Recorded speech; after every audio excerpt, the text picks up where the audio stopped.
Shameless. Bruh, I don't know if he can start a podcast without being on some bullshit. Why is that bullshit? Shameless. That is not bullshit. That is A1 Perico. That is the fucking sauce. What was cool back in 2010 to say? See, Hot. Everything was hot. Was it hot? Everything was hot. Was it that corny back then? Yeah. Was it hot? 2010. It wasn't everything lit. was hot. Lit was just was like a couple years ago. That's hot. Or banging. Banging. Everything is banging. Yeah. It was before turned up. We were actually we were crunk. Crunk. Yeah. Crunk. Yeah. That's about right. Yeah, man. Crayola crayons. Me and Rome was groovy. Right. Y'all was like, nah, see? Nah, copper. No, we're not that old, bro. Oh, man. Mike, where we at right now, man? Bring us on in, good brother. Man, what's going on? It's your man, DJ Big Mike. It's your boy, Iro. It's your boy, TJ, the mayor. And this is Beyond the Tracks podcast. Your podcaster's favorite podcast. Gentlemen. We actually have 4 people. I can use the 3 gentlemen laws of conversation. I just made that up. It sounded like it was something, though, didn't it? It sounded like it was something. Like it was actually something. The laws of conversation. It sounds like you was randomly Googling shit before we started. Do I sound intelligent today? Yes, you always sound intelligent. Thank you. Till motherfuckers get to checking your shit. And I think you're actually right, though. I think there is something that there is like a laws of conversation of certain ways you're supposed to respond to certain conversations. I think you're right. Really. But my fact checking is very great. I was told that when people check my facts, and sometimes they're drunken facts, but they be true. They be true as fuck. I mean, it all started on Shit Gets Deep. Shout out to Mike's hat right now. For My sure. brother's over there at Shit Gets Deep. Oh, yeah, I'm representing. Because they told me that I was on point. When people listen to that, we were just last pod. Before the pod, we was down in 129 Lounge. My boy Corey Westendorf. Shout out to my Irish brother. He was like, man, I was looking up everything you guys are talking about. Like, when are you guys going to do another one? Like, you were on point. Like, you know your fucking UFO shit. I'm like, bro, so I'm getting abducted. I'm getting abducted soon. I'm trying to. That's my goal. Want me to tell you what it is about you? Your memory. You remember everything. So if you talk for an hour on something and you spit and quote facts, why they gotta be quote facts? Probably. I'm just saying. Probably 75% of that shit is gonna be right because. Yeah, but you were Googling the facts as you were sitting there. Were they not true? They yeah, they were true. Most of them were true. Yeah, all of them. The ones that I could find. The ones that you could find, but 100% of the ones that you looked up was true. Yes. Okay. Yeah. I rest my case. Use is pretty. Use is smart, and use is important. Now I know that movie. What movie is that? Dang. Oh, see. Wait, hold on. That was in. I remember the lady telling the child that it was a black lady telling a white child that Viola Davis because she was raising her, or she was like not a stepmother but like a nanny. Mm-hmm. And the movie was, I'm not sure. DJ. You guys got me stumped. Oh, it was good too. But it's kind of a chick flick. All I know is the fish don't fry in the kitchen. That's all I know. Come on. I don't remember the name of that shit either. You don't even... Nah. Well, gentlemen, let's get to it. We have a very special dude sitting next to me today, man. And we had a pod before the pod, as we always do. I've been knowing this brother for 20 plus years. We've been knowing each other, man. Yes, sir. Since high school. Damn, I just dated us. Oh, well, we both got our grades going on right now. I'm cool with it.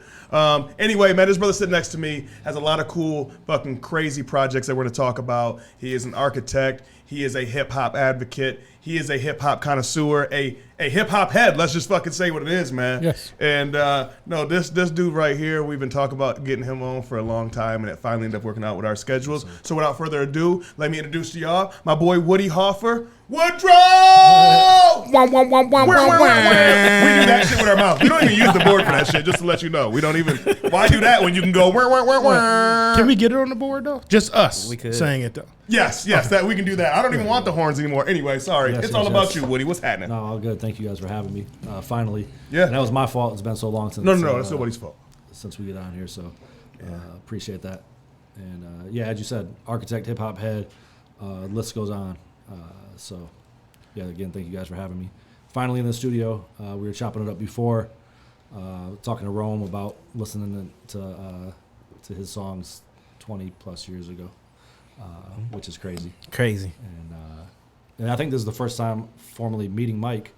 Oh, shit. Yeah. I didn't know that. I didn't know that either. Yeah, but yeah, a lot of the Monroe way, a lot of connections to family and all that stuff with your family and your family. Yeah. I've known you for 20 years. Yeah, probably. Yeah. At least for the last year, I've known you. Right. Because TJ don't stop talking about you. Yeah, I appreciate it. It's called a bromance, and I'm okay with it. It is. I wasn't going to Here we say go that, with but that. Here we go since with you that. said it, yeah. It's all good. It's all good. You think Woody's sexy. Oh, here we go. Whoa, Nah, see, I don't think that's so. what Get that Rome, bullshit. get him with the pause. Like Come I on, never man. like the bromance was cool, and then you hit him with the sexy. Like I don't know how we come back from that, Woody. But anyway, let's just segue right into the. Don't look at his eyes. I think Kendrick told us on his last album, get rid of the pause, right? Yeah, no, he did say that, man. Yeah. We have so much to talk about with Kendrick. Oh man, we won't get it. You know what? Let's get some sponsors out of the way before we because I really want to touch on. See, we got to pause. I really want to speak on a lot of the cool shit that Woody's got going on in our community. So let's start off with shouting out our community. I'll start off with as usual, 8 Mile Vodka, Mikey Shu, George Berkeles, the Tomey brothers, and everybody over there at 8 Mile Vodka and Born in Detroit. Thank you so much for your sponsorship. And we appreciate all your support since day one. And you guys know what it is, man. We do everything we possibly can with them guys and support them. They support us, guys and girls over there.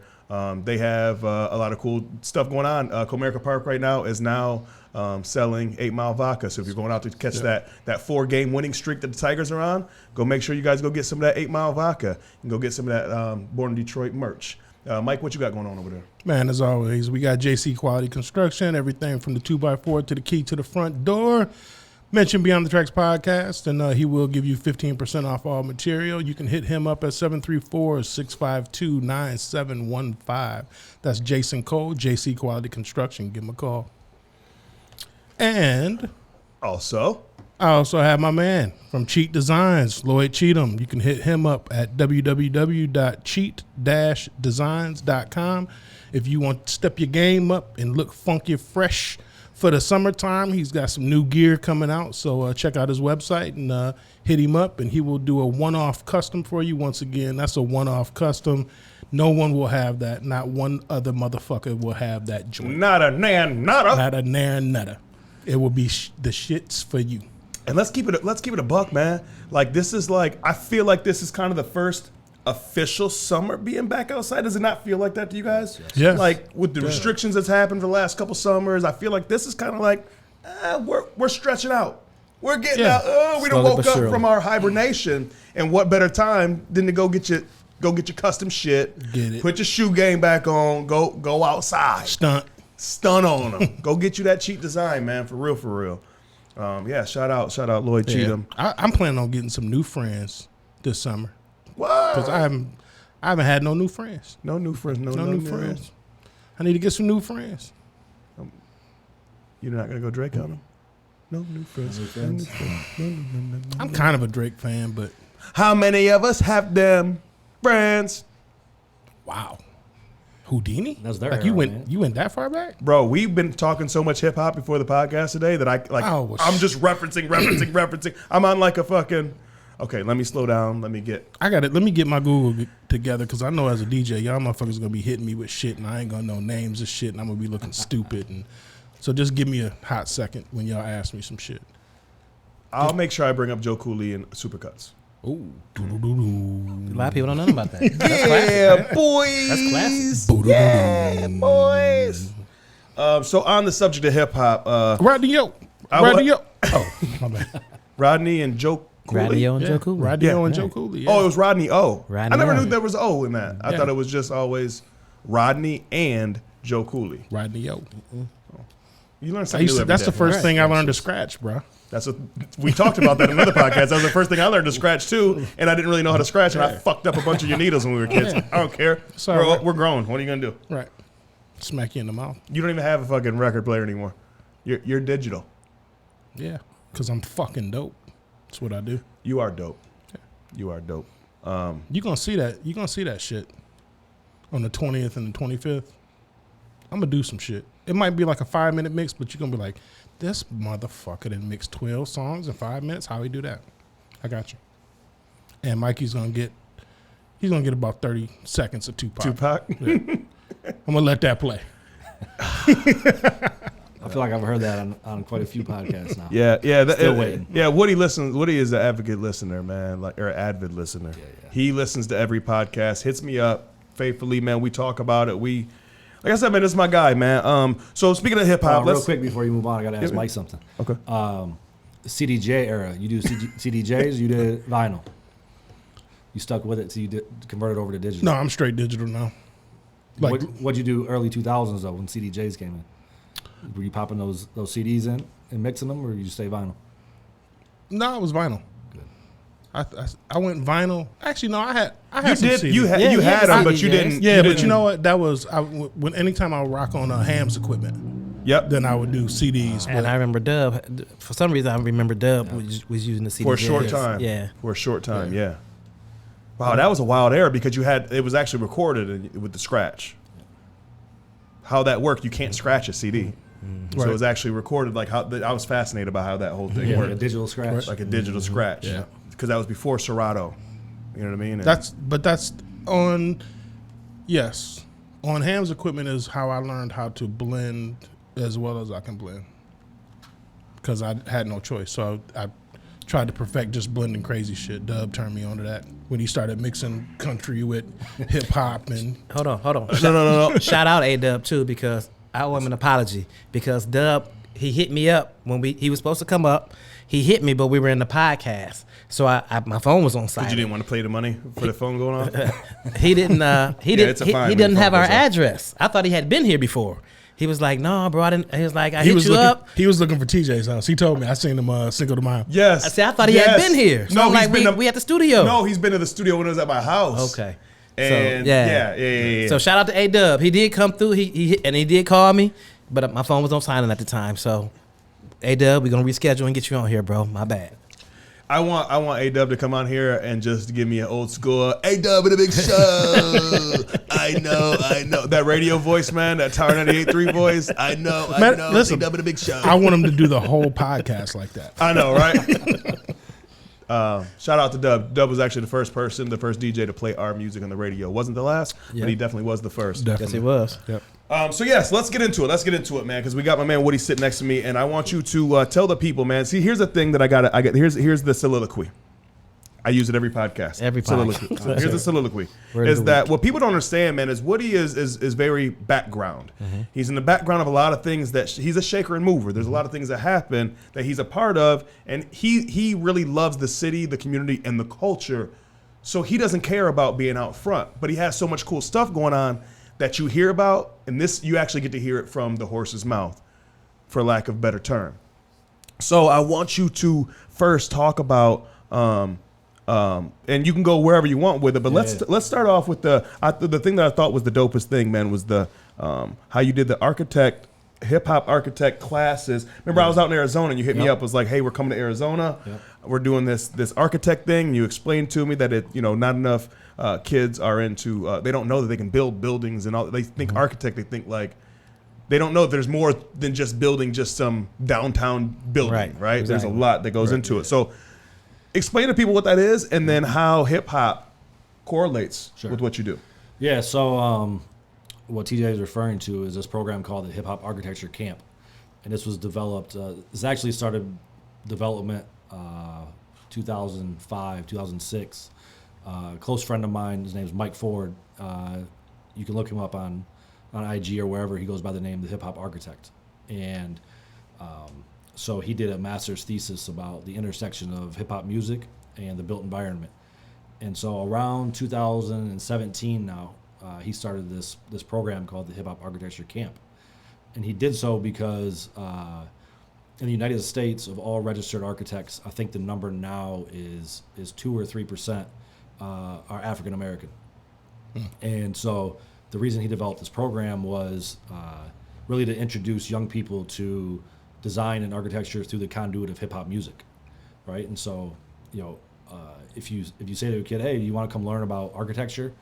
A lot of these kids are going to be like, Right. "Oh, I'm good." Like, right. But if you we can use hip hop music to pull them in. And so what this started off as was a week-long camp that we ran across the country, also in Kenya, Canada, where we would teach kids about architecture and design, but they also would have the opportunity to learn about 3D modeling, 3D printing, as well as writing their own hip-hop verse, which we would do a cipher during every camp. The top 5 or 6 students would then go to a recording studio, record a song, and on the Friday of the camp, we'd go out and record a music video for that song. And it was crazy. These middle school kids, super dope. Yeah, these middle school kids, you would come in and, the very first camp that I facilitated, we were out in Portland. And, I was a little bit concerned. I'm like, man, a 10, 11, 12-year-old kid's going to know how to write a rap verse. And, so at a lot of camps, Lupe Fiasco is a big guest of ours. He comes to some camps for us. Mama Soul out of Flint, she's participated a lot with us. Since COVID happened, obviously we've been going online a lot more. So, Stickman from Dead Prez has joined us. DeBrat, Royce of 5'9", pretty much a who's who of hip hop artists have joined us in this initiative. But really, yeah, it's about introducing young people to not only design and architecture, but just being a creative as a whole. So we ran camps everywhere from Detroit, Portland, LA, Houston, every major city in the country. And then we did during COVID an online camp that hosted about 700 students. We actually had students in the UK as well, China as well, and then a top group of those students we had do a paid internship where they worked with an architecture firm around the country. They were paid. They had their project converted into a real life project with 3D animations. So yeah, it was crazy. And so we hosted one here in Monroe last summer. And then we hope to continue to build off that as well. And actually next weekend, myself and Mike are in Toronto giving a presentation about this and running some workshops for a street summit that they have up there. But yeah. Yeah, you had one in Monroe. Yeah, we did. And thank you for inviting me. I got a chance to speak to the kids. It was a really cool thing. For sure. And shout out to Maya's, which we always shout out. They did the catering for it. Shout out to Chrissy Montague and Montague Creatives because she came and talked to the kids because, about her working with Adidas, designing, things like that. It all kind of correlates. Me with hip hop and podcasting, doing stuff, talk to the kids. But anyway, it was down at the ALCC. I still call it the ALCC. Is it even called the ALCC? Yes. I know it's okay. We'll talk about that. I got questions. The ALCC Opportunity Center. Okay, Miñano's always going to be Miñano's to me. Right. You guys know that. So I thought, man, this is dope. This is where we all grew up at. And then just having a chance to pick some of these kids' brain. And these kids weren't your regular kids that you would think that would be interested in this. Yeah. There's these dudes that have these, they draw, they have their own characters, their own comic book characters. The dude that actually won and did the video, his focus. That's what I like. His focus as a kid in doing a craft, it had nothing to do with his drawing. It was just that's what intrigued me. And the kid actually ended up winning and doing the music video, which Dorian Gray helped produce. Yep. I believe, right? Yeah, he did. And give a shout out to your producer, man. That ran the whole rap portion of it. My little cousin Chris Mazarant, I think he goes by Money Maz. Money Maz. Yeah, he produced the beat. He actually produced the beat live for the kids right there in the camp. Dope. And then he recorded. He brought his studio equipment down to the center. We set up one of the offices of the studio, and then he recorded them right there at the center. Since we don't have a public recording studio in Monroe. Typically in other cities we'll just book a studio somewhere, take the kids there, let them record in the studio. But yeah, he brought it right in. So yeah, he produced the song for us. Dorian, with the help of with Devin Rucker, gave Dorian a hand with some drone shots. Downtown Dev. Yes. Shout out to the development group. Yep. So yeah, so they put it all together, and then put that music video together, and then kind of advancing beyond the camp now. TJ and I were talking about this a lot during the fall of last year. What would I say? Taught. I was a professor at University of Detroit Mercy School of Architecture in teaching a group of upper level design students hip hop architecture. Got to stop you right there. Yeah. That's a round of applause from all of us. He just hit everybody with some shit. I don't know if you. That's some major shit. He was flossing. That was a floss. That was a flex right there. Can you say that again? What you did? You were a professor. Yeah. So, At your alma mater. Yeah. By the way. Yes. His alma mater is University of Detroit Mercy. But yeah. yes. So, design professor at University of Detroit Mercy School of Architecture and Community Development. So we had a group of 14 upper level students, so third and fourth year students, and that studio was crazy. So each student was assigned a different album. So one of the students got Kendrick Lamar's "To Pimp a Butterfly." Another student had Lupe Fiasco's "Tetsuo and Youth." Mm-hmm. Another student had Lauryn Hill's "Miseducation of Lauryn Hill." So I think we had all classics. Yeah, so we did all classics, definitely. Right? So we had the Black Album by Jay-Z. I heard of that. Yeah. We had. I'm trying to think what all we had, but anyway, so I gave them. You had Nip in there too. We did have Nipsey. Yep. Victory Lap album. So they were assigned this album on the first day of studio, and it was their job to basically dissect this album over the term and turn the music into architecture. So one thing that Mike and I talk about is that hip hop music is a post-occupancy report on the built environment. So what a post-occupancy report is like when we design a building and a building is built, once the occupants, so let's say it's an office building, once the occupants move into the building and actually are occupying the building, then you go back and you get a report from them. Is the lighting good? Is your heating and cooling operating properly? You basically get feedback from them on this space. So we've all heard criticism of hip hop music, right? And so our response to that is, if you want the lyrics of hip hop music to change the environment in which we're putting people in, right? They're only reflecting the environment that they're growing up in their lyrics. And so as a response to these albums, these students designed projects that were based on the lyrics and on these albums. So if they pulled out that an artist was talking about homelessness in their work, we wouldn't allow them to design a homeless shelter, right? We wanted them to solve the problem before somebody became homeless. So analyze why people are becoming homeless in the first place. So how do you just eliminate the problem? Another topic that's often hit on in music, and we'll touch on this later probably, is fatherless homes, right? So how do you actually solve that problem before it becomes a problem? And so that's what we did that term. Each student designed their own project to kind of respond to these albums. And unfortunately, because of COVID, we couldn't have everybody come in. Both Lupe and Royce were supposed to come in.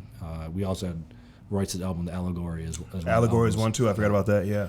They were supposed to come in during our final critique, but with COVID, we couldn't make that happen. But so that's kind of where it's grown to now. Is it's really from elementary school through adulthood.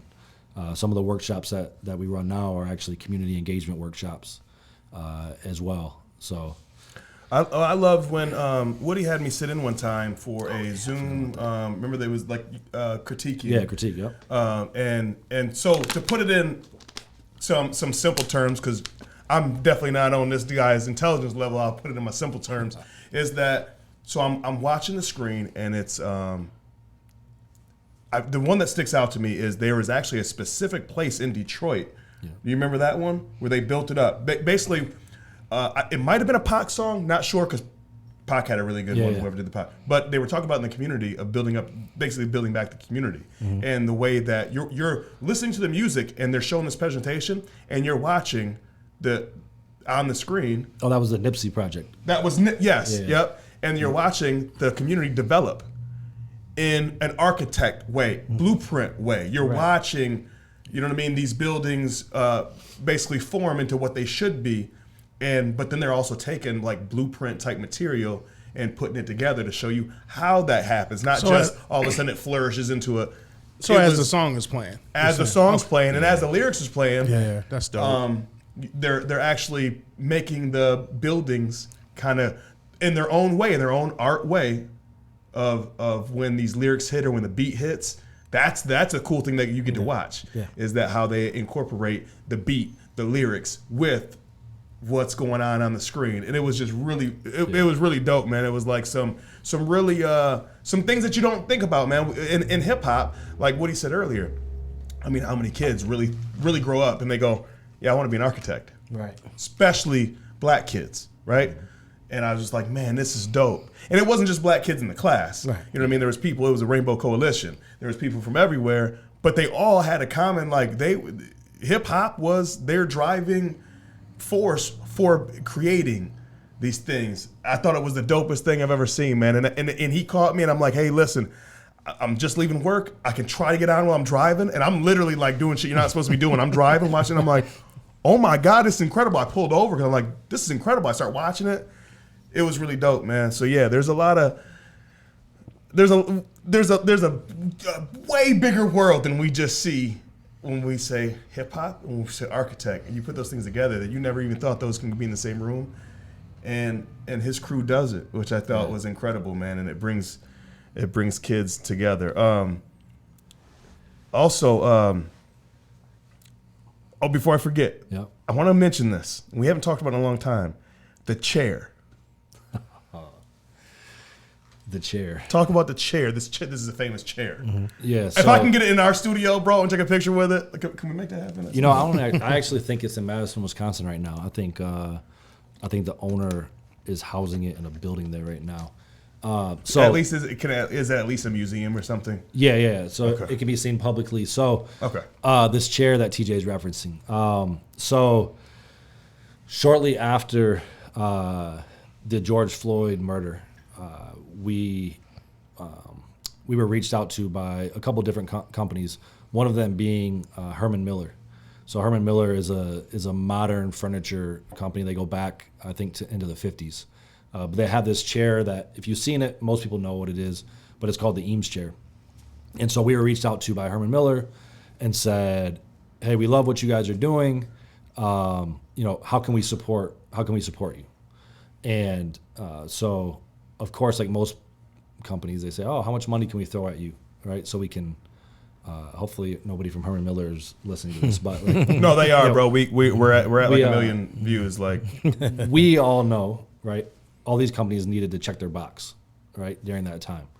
And so they said, we'd love to support you guys monetarily. And I said, cool, that would be wonderful. But you've done collaborations with other designers in the past. If you want to support us monetarily, let us design a line of furniture that your company then sells, and you can support us forever. Right? This doesn't have to be you're writing us a blank check or you're writing us a check for 1 year. And so Rome bars. Yeah. So they said the people that we were talking to didn't have the power to say, yeah, no problem. But what they did say is, we have this chair in our showroom right now that, and they were in Wisconsin, which is where Mike lives. They said, you can come pick this up tomorrow and do whatever you want with it. And so he went and picked it up, stripped it down, and he and I discussed what we're going to do with it. So what he ended up doing was he wrote the names of victims of police brutality all on the back of this chair, like all on the wood part of this chair. The chair is the whole back of it, and the ottoman are wood, and then the front are leather. So he stripped it down, wrote all these names of police brutality, and then we took it to a body shop and had them clear coat over it. And what ended up happening with this chair is it traveled to Detroit, DC, Atlanta, LA, and then back to Wisconsin. And in each location, we hosted what we call Conversations for Change. So in Detroit, we had people like Tony Hooligan, Sheefy McFly, I think Mama Soul, Tommy Walker from Detroit versus Everybody. So it was housed at Detroit versus Everybody. And every day we'd have these conversations that Herman Miller hosted that were Conversations for Change. And so in each one of those locations, we did those, and then the chair sold, and the proceeds from that chair actually went to the family of Jacob Blake to modify his house so that it would be handicap accessible and everything for him. So, that was pretty crazy, but it was it was a great experience, and we'd been contacted by other companies, but kind of at that time, like I said, we knew people were reaching out for a purpose, and we just had to make sure that it aligned with our purpose. TJ kind of touched on it earlier. I'm not big in kind of touting myself, right? Like one of the things that I go by is purpose over publicity, right? So I'm all about doing things for purpose. Bars. I don't really care about. That's a T-shirt. Yeah, no, for real, that's bars. Yeah, like I'm not. If you look at my social media, like I'm not on there talking about myself or everything that I do. Right. I'd much rather use whatever platform I generate to empower other people. And so that's part of why I do the stuff that I do with Hip Hop Architecture Camp. A lot of times people will look at me and say, well, what do you care about, black kids growing up to be architects and designers, right? Right. I've had the experience. I used to live in New York City, right? So I've had the experience of being in project buildings over there. And, I grew up in, I'm sure all of us have heard, everybody has the same opportunity to be successful, right? That's not the truth, right? When you're in impoverished areas, these young kids don't have the opportunity to see a doctor or a lawyer or an architect in the people around them, and they're told, you can be an athlete or you can be a rapper, and when they say you gotta either sell crack rock or have a wicked jump shot, right? And if you can't do either of those, right? If you can't be a rapper and you can't be an athlete, the people who look like you that have success are the guy that's standing out in front of the building, right? And so the rest of the people that are living in your environment are working a minimum wage job, or they're on government assistance, right? So what's the success that you see around you, right? It's that guy that's out front. He's got the car, the money, the jewelry, the girls, and so it's really for me about just empowering other people and showing them that there's other routes. TJ and I have had conversations before about people that we know or people in our community that are amazing salesmen, right? They just don't know that selling a pharmaceutical machine makes them $400,000 a year. Right. And if they knew that, would you be out hustling on the corner making $400 a day, or would you go make $400,000? Right. So it's really just about providing information and knowledge so that kids can be successful as they get older. There's so many minds that could be. We have so many CEOs. You know what I mean? And we're a small city. Think about big cities: Detroit, LA, Chicago, right? And we've seen masterminds, right? I mean, let's keep it a whole buck. Yeah. We've seen the masterminds that we're like, that's the smartest, most hustling dude ever. Their morals are probably better than some of the CEOs that are in place. Right. You know what I mean? They just came from somewhere different. Sometimes they're shittier people than the people that came from the corner boy shit. Sure. You know what I mean? Most of the time. And most of the time, I'll say it. You know what I mean? But it's just the product. Thinking back to what you're saying, it's a product of your environment. It's what you see. You didn't know that there's, we talk about this a lot, and we always. We have our discussions, especially us as black men. Us in this group, especially in the studio, we have talks and talks and talks. We've been doing it for 20-something years, having these talks, trying to communicate, trying to just, as black men to black men, let it out, right? And with that being said, it's great when something starts happening, though. Yeah.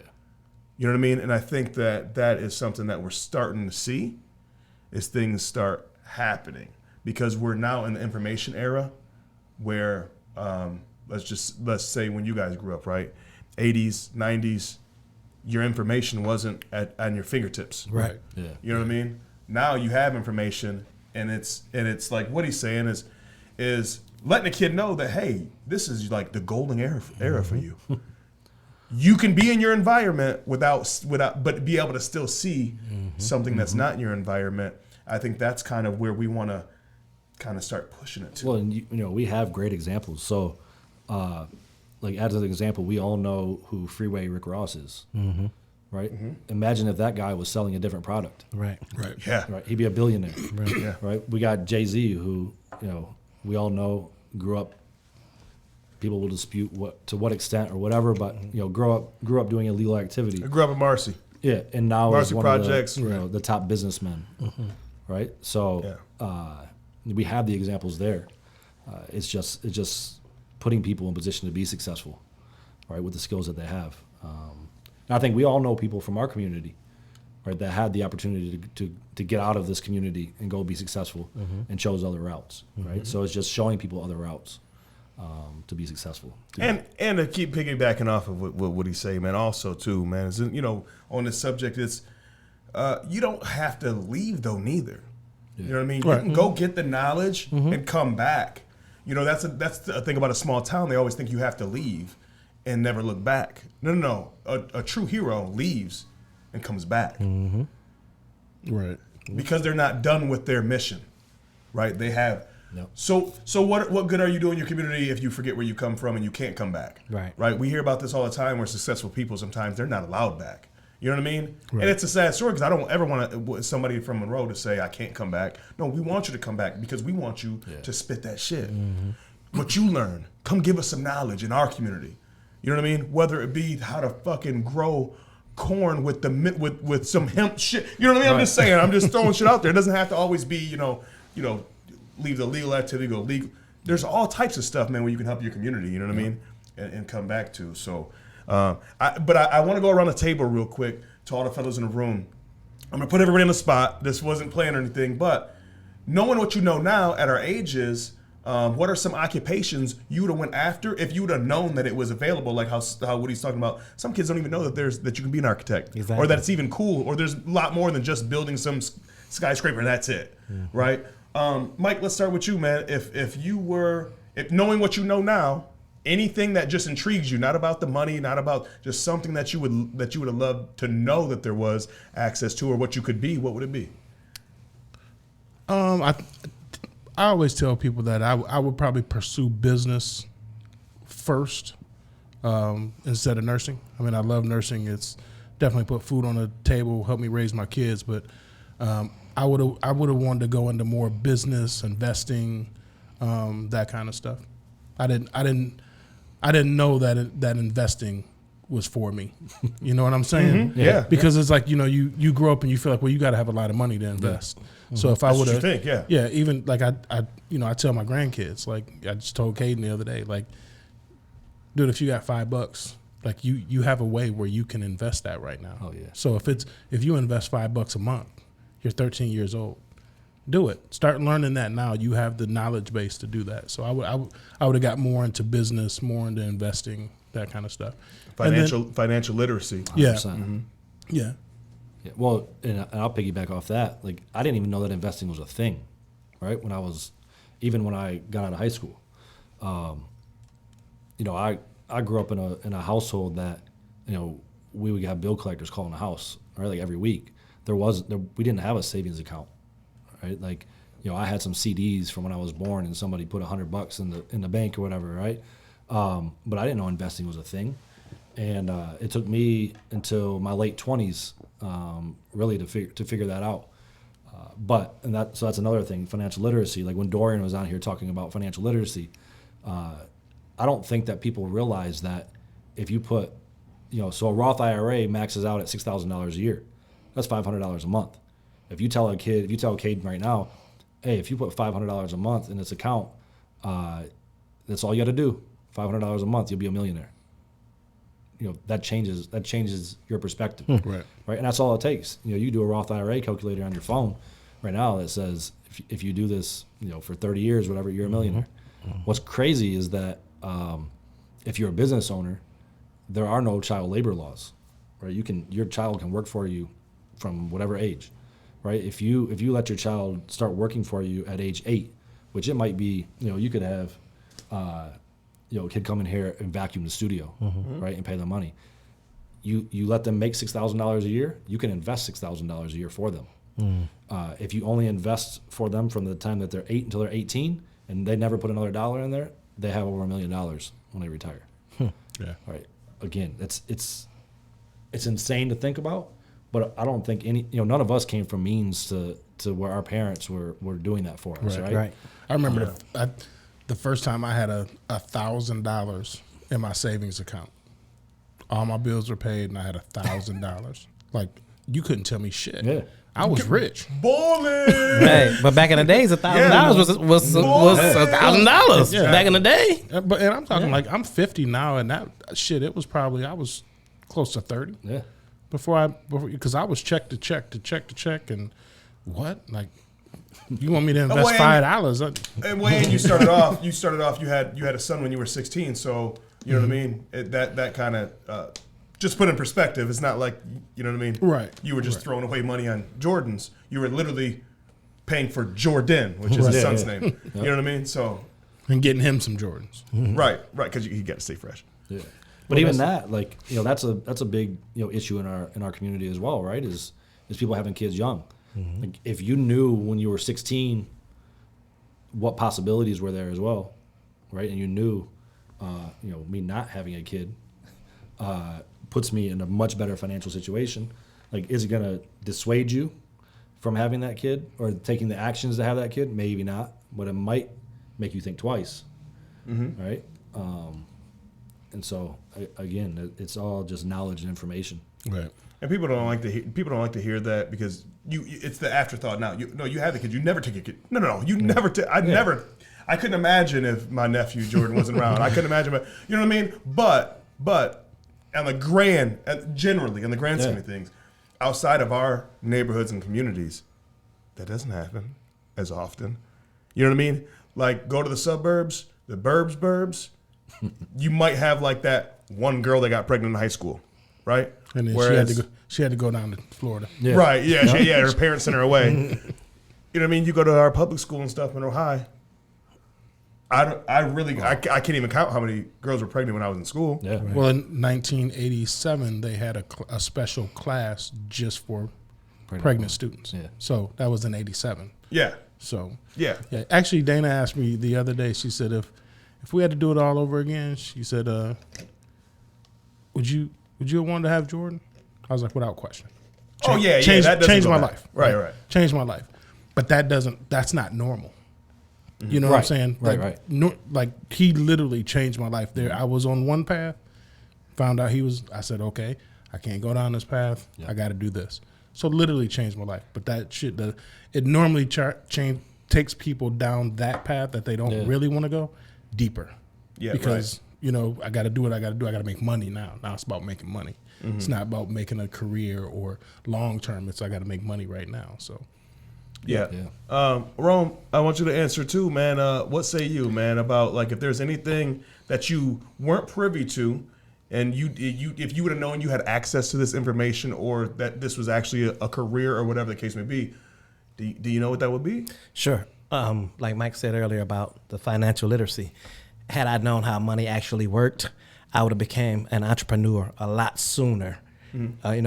I would have invested in my own self and my own businesses a lot sooner than I did. So, in that aspect, I wish I would have known, how money actually worked. Yeah. Then I would have known, the next logical step would have been how to, start my own businesses to generate my own income.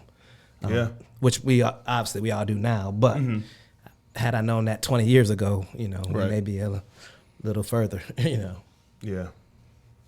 Yeah, man. I mean, there's so many things that nobody knew was a thing. You know what I mean? Like even after I was in like high you say, school, we weren't taught. Yeah. Our parents didn't teach. My parents didn't teach us. Meaning set us down and teach us financial literacy. No, they were trying. They we were just trying to watched get their together habits. themselves. Right. Yeah, We just exactly. watched their habits, and we thought that's they how were surviving. Things so went. You Exactly. Go to school, get a good job, So, make good money. Good grades so you can get a good job. I was going to touch on that, man, because one thing, me and my girl go back and forth, about raising my daughters is we kind of go back and forth about this, because my take on it is, don't look at the money aspect. Don't look at as long as it's morally right, obviously. But if it's something you love to do, it doesn't matter, because you'll find a way to be successful in it enough to survive. Surviving is easy.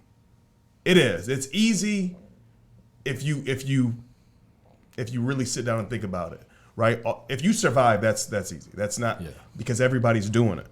Everybody's doing it. It's something inside of you. It has nothing to do with where you're from, anything. You survive no matter if you came from the burbs, you came from the hood. Surviving is an instinct, right? But it's the extra step to do something, to step out of your comfort zone and take the long haul for something you love and believe in. And if it's something you love and believe in, we talk about this even with this podcast, even with, different ventures that we all do. Like, if you're having fun, the worst case scenario is that you don't make money. You just had fun doing something that you love doing. Right. 9 times out of 10, if you love it that much, you'll figure out a way to make that happen. You know what I mean? If I like painting and I'm broke, I'll figure out a way to get paint. Right. You know what I mean? I'll figure out a way to get to that subway or that side of that, which we'll touch on a little bit, the side of that building to paint or whatever, right? So. Well, and that's what I was going to say, is that, the 4 of us, and probably a lot of people that are listening, we were raised with a poverty mentality, right? Like exactly what you said. Go to school, go get a good job, right? Because all of our parents struggled, right, in the big scheme of things. And so for me, I loved athletics. I loved sports. But with the limited amount of knowledge I had, I didn't think there were very many jobs in sports. And so I went away from that. I happened to, I can't even remember what class it was, but it was in high school, and we had to look up different professions. And I looked up architecture, and it said, average salary, $100,000. Well, shoot, to me, like, my parents never made more combined than like $30,000 a year. I'm like, that's a lot of money. Like, that's not, and I was good at it, so I'm like, that's what I'm going to do. Exactly, I was going to mirror exactly what TJ was just talking about. I tell young people right now, whatever you're passionate about, that's what you do, right? If you're really good at whatever it is, you're going to get paid. And we're going to touch on this subject here in a little bit, but like artists are always, you're always told, you can't do art, right? You can't be a creative because they don't make money. Yeah, people that doodle in their books in school. Everybody knows the doodler, right? And they were like, put that stuff away. You got to learn this. That stuff means nothing. You know what I mean? Well, look at you guys. You guys all did music, right? How many people told you guys that you can't make money doing music, right? Like real money. Probably a lot of people. Right. But look at the people that are really good at making music, and they make a lot of money. The people that are really passionate about it. Look at, I don't know if you guys watched the Genius documentary about Kanye, but like, that guy was living music, right? Yeah. On his come up, in his passion. You saw him when he go into the Rockefeller offices, right, playing music for people that didn't even want to hear his music, but eventually his passion and his drive got him there, and so. That's one thing that I think we fail as a society, is we don't push people to what they love and what they're passionate about. We push them to money, and that's one thing that I, looking back on it, reflect on is, if we just taught people to embrace what their passion is, the finances will be there. Right. Money is the easiest currency to acquire, right? Time is the impossible currency to acquire. Bars. That sounds familiar. Bars. Yeah, facts. Bars. Yeah. Yeah, I remember I told my son one time he came to me and he said he wanted to go to nursing school. So he wanted me to direct him where to go, where to start, that kind of stuff. And I said, why? And he said, well, you've always made good money. You able to raise us, and, we've never went without, and I want that for my kids. And I was like, but is that what you want to do? And he was like, well, it's good money. He kept going back to the money. I'd ask him another question. He'd keep going back to the money. And I was like, I said, but I can't support you in that, because you'll be miserable. Yep. You'll hate it. You're going to argue with your wife more. You're going to beat your kids because you're going to come home and you're going to be miserable. Absolutely. Right? So I told him, I said, what do you want to do? Like, you're doing all these different jobs. What do you really want to do? Well, I love woodworking. I love this. I love I said, okay, well, that's where you need to go. Let's think about that. A couple months passed. He's kind of researching a little bit, but doesn't really know where to go. I just, guy that was helping me DJ, canceled. I called him up, said, hey, can you come? Ended up meeting, I don't know, the president of the Carpenters Union or something. Got to talking to him. Dude said, hey, this was on a Saturday. He said, he called me on Monday. I have a job for you on Tuesday. Yeah. I love your passion about it. I love this. You're a young kid. Like, you should be doing this. He calls me on Sunday. Think I should call this dude? You think he's for real? I said, what's the worst case scenario? Yeah, right. Worst case scenario, he's full of shit. He can't get you a job. Yeah. You're where you're at. Yep. He calls this guy. My son's a carpenter. Yeah. Because of his passion. He didn't even know who the hell he was talking to. Yeah. He was just talking to a guy about his love, and became a carpenter. So yeah, absolutely. Well, I think that's one thing too, that society looks at carpenters and plumbers and looks down on them, right? Like, oh, these guys are they go work with their hands. I know right now electricians make $36 or $38 an hour. That's $80,000 a year, just working 40 hours a week. That doesn't count you picking up any overtime. And for, especially in this community, $80,000 a year is a nice paying job. And so, going to college isn't for every student, and I had the same conversation. It's like, I don't know that, my kids will go to college. If they have an attraction for, being a businessman, I'm going to call up people that I know that own companies and say, my son's going to come work with you for the next 6 months. Don't pay him. Right. He's just going to come to every single meeting that you go to. The game. He's going to soak up everything that you can give him. Right? He doesn't need to be paid, but he's going to learn from you. That's the payment. That's the payment. I can go buy every book in a bookstore or a library for him to read. It doesn't do you any good to go sit in a classroom and read a book when you can experience it. And here's the thing. Think about this. So if let's say your son, right?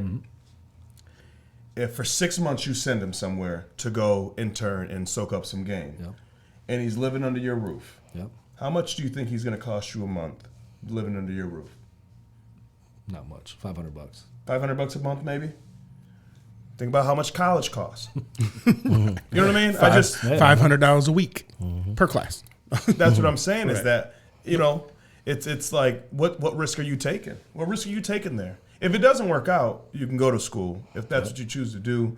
And I know this is something that me and my girl talk about too. Is and she has a good point. The experience. She did a 4-year college. She went to University of Toledo, graduated, and also Grand Canyon University in Arizona. And she said the experience taught her a lot in life, because they don't teach you that in high school, which I wish that would change, but they don't teach you a lot. That's a whole nother, you know what I mean? But, about the experience too, right? And I get that, the experience, but what's more real world than the real world? You know what I mean? Right. And I'm not against going to college and trying to find yourself if you haven't found yourself, but if by 18, you know what you want to do, then go do it. At least go try it. And that might not even be it. Yeah. Gary Vee says it all the time. Man, you could literally start your career at 40 years old. What are we even talking about? How many people have done it and been successful? You know what I mean? You can literally start your career at 40, 50, 60 years old if you wanted to. Right? Even the people you was talking about, plumbers and electricians and all that stuff.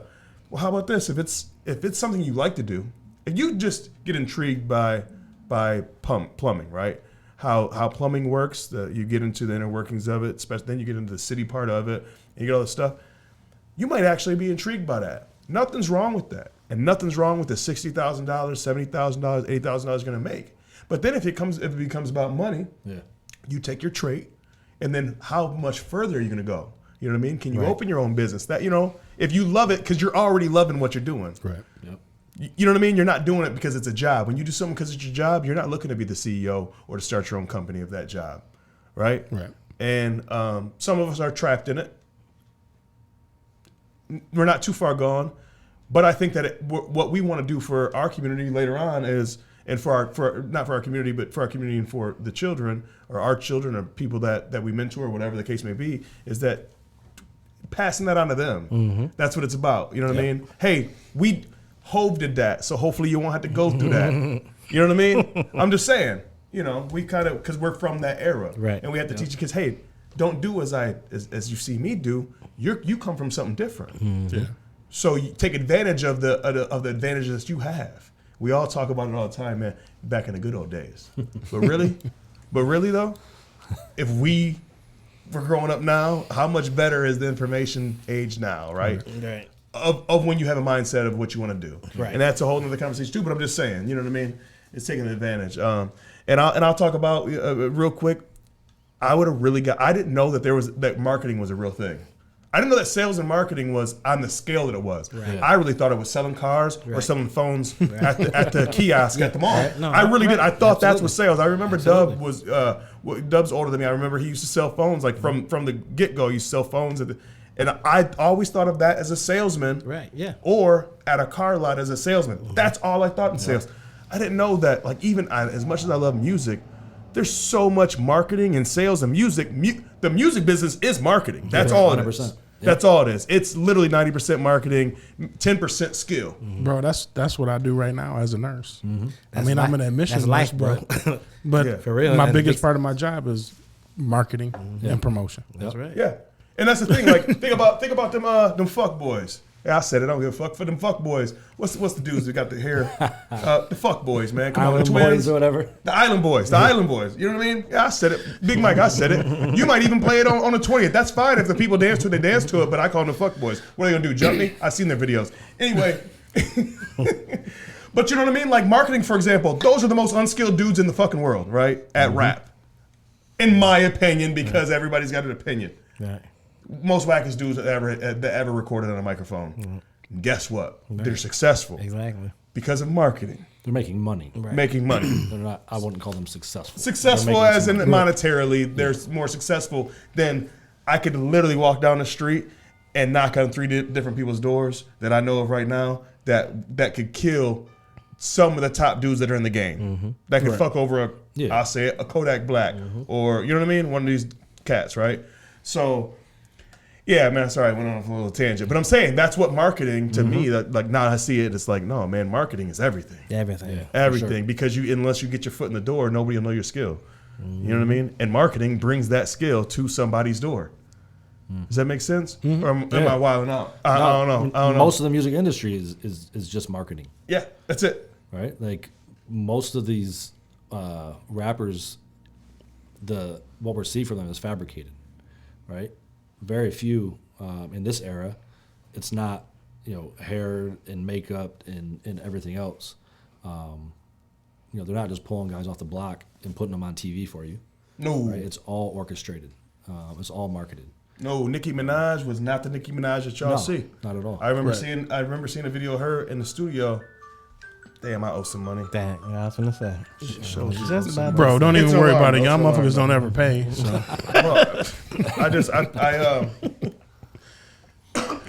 We supposed to be paying like $5 for every nigga, and so we owe $550,000. I brought the new AC unit. I brought the new AC unit today. Can that get me that one?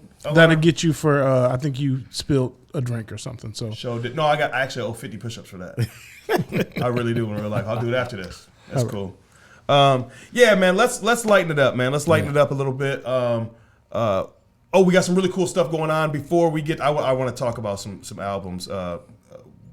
Me and this dude every Friday, we go back and forth about the new drops, the new albums that come out. But before we do that, there's one more thing that you have to mention that's coming up, man, that I think is so dope for this community. It's this Mural Project. Woody, take it over because I don't want to mess anything up with information. No, I'll keep it brief too. So, started this initiative in partnership with MCOP called Planting Seeds. And so Planting Seeds is going to be a year-over-year initiative that's focused in the Orchard neighborhood. And it's really about that, right? Planting seeds through art, culture, and community. And so this summer we're going to have 5 murals going up in Monroe. And so for people who don't live in Monroe, that might not seem that significant. But Monroe hasn't had public art in at least my lifetime. And so for those of you that have been inside of the center gymnasium, that's the largest public art project that's happened in 40 years. So we had a muralist come down, a close friend of mine, Mike Hahn, he came down last summer and did that work for us. This summer we have 5 murals going up. One of them is going to be at the center. It'll be a standalone mural that's a paint by number, community involved mural. So anybody from the community can come take part, actually paint part of that mural. The other 4 are going to be done by super talented, nationally recognized artists. And those are Tony Hooligan, who Tony has done crazy work all over Detroit, all over the country. He's also, I don't know if he still is or he was the creative director for Joey Badass and Big Crit. Okay. Real quick, go to his Instagram. Mm-hmm. Yeah. His Instagram. I follow him on Instagram. It's incredible. Yeah, he does some crazy work also with youth in the community in Detroit as well. So we have Tony. We have an artist by the name of Wheezy, who she's a very talented artist. She's originally from San Bernardino, California. And then we have Jake Dwyer. So Jake's going to be doing the mural over at the Monroe Beer Cooler. Very talented artist. And then Backpack Durden. So Backpack's going to do the mural at Orchard High School on the west side of Orchard High School. And they are also a super talented artist. They just received a Gilda Award from the Kresge Foundation. So super excited about all that. There's also going to be some youth programming that goes along with that at the center. And then on July 16th, we're going to host a community block party at the center, Labor Park. Mm-hmm. So I have some live performances. Hopefully we still, Funky Bones is going to provide the food for that is the plan. Hopefully that can all hold true. We have some local performers performing. Some of my friends from Detroit as well, and then possibly some even more well-known artists as well. So pulling all that together, that'll be July 16th. That day is actually going to kick off with hip-hop yoga from a close friend of mine, Carrie Trahan and Yoganic Flow out of Detroit. They're going to come down and get that started. And, so free food, free entertainment. And I don't know if TJ's talked to you or not yet, Mike, but if you're free that day, have you on the 1s and 2s as well? It's done. And it's, for those of you who've been to a block party before, the idea is it's really just going to be like a block party, right? So pull up, grab some food, grab your chairs, listen to some music, have a good time. We'll probably have some cornhole boards out, some I'm definitely bringing my Tetris. custom-made University of Michigan.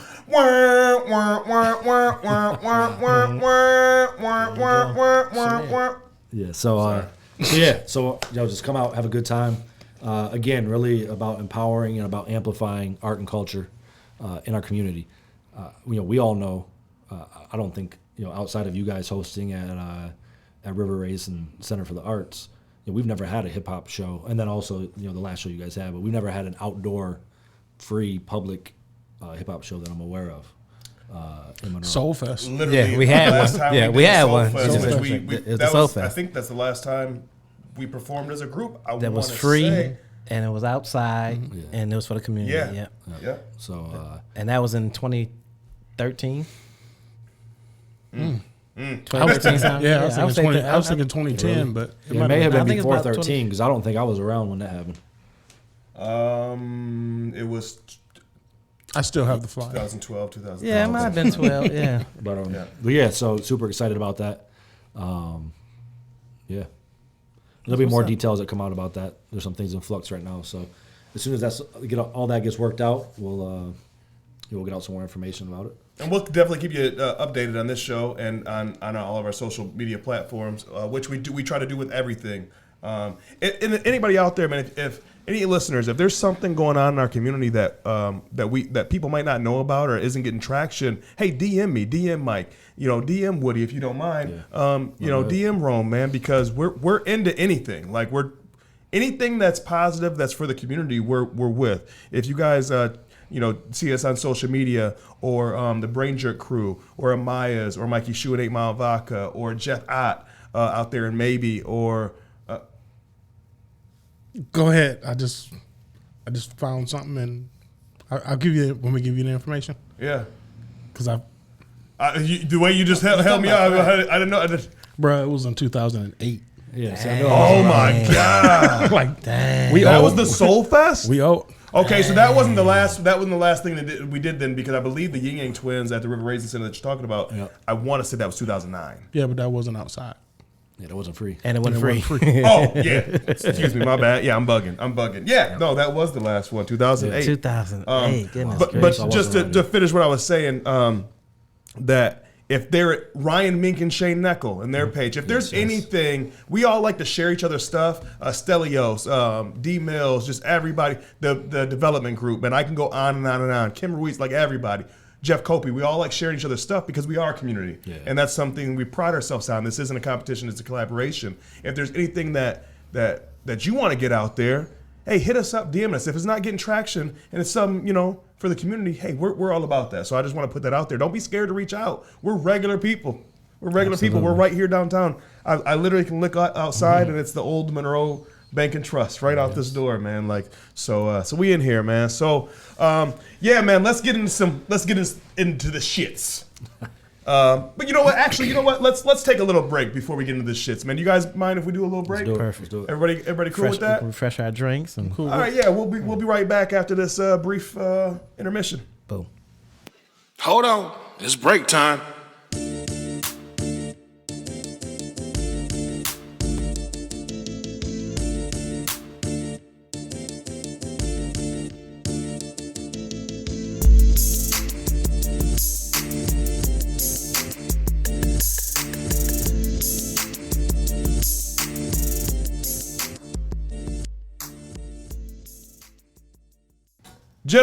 Gentlemen, welcome back. This is the Beyond the Tracks podcast. We're sitting here with Woody Hoffer, a longtime homie of mine. We were just talking about all the great things that he has going on in our community, the different programs, the architect hip hop stuff.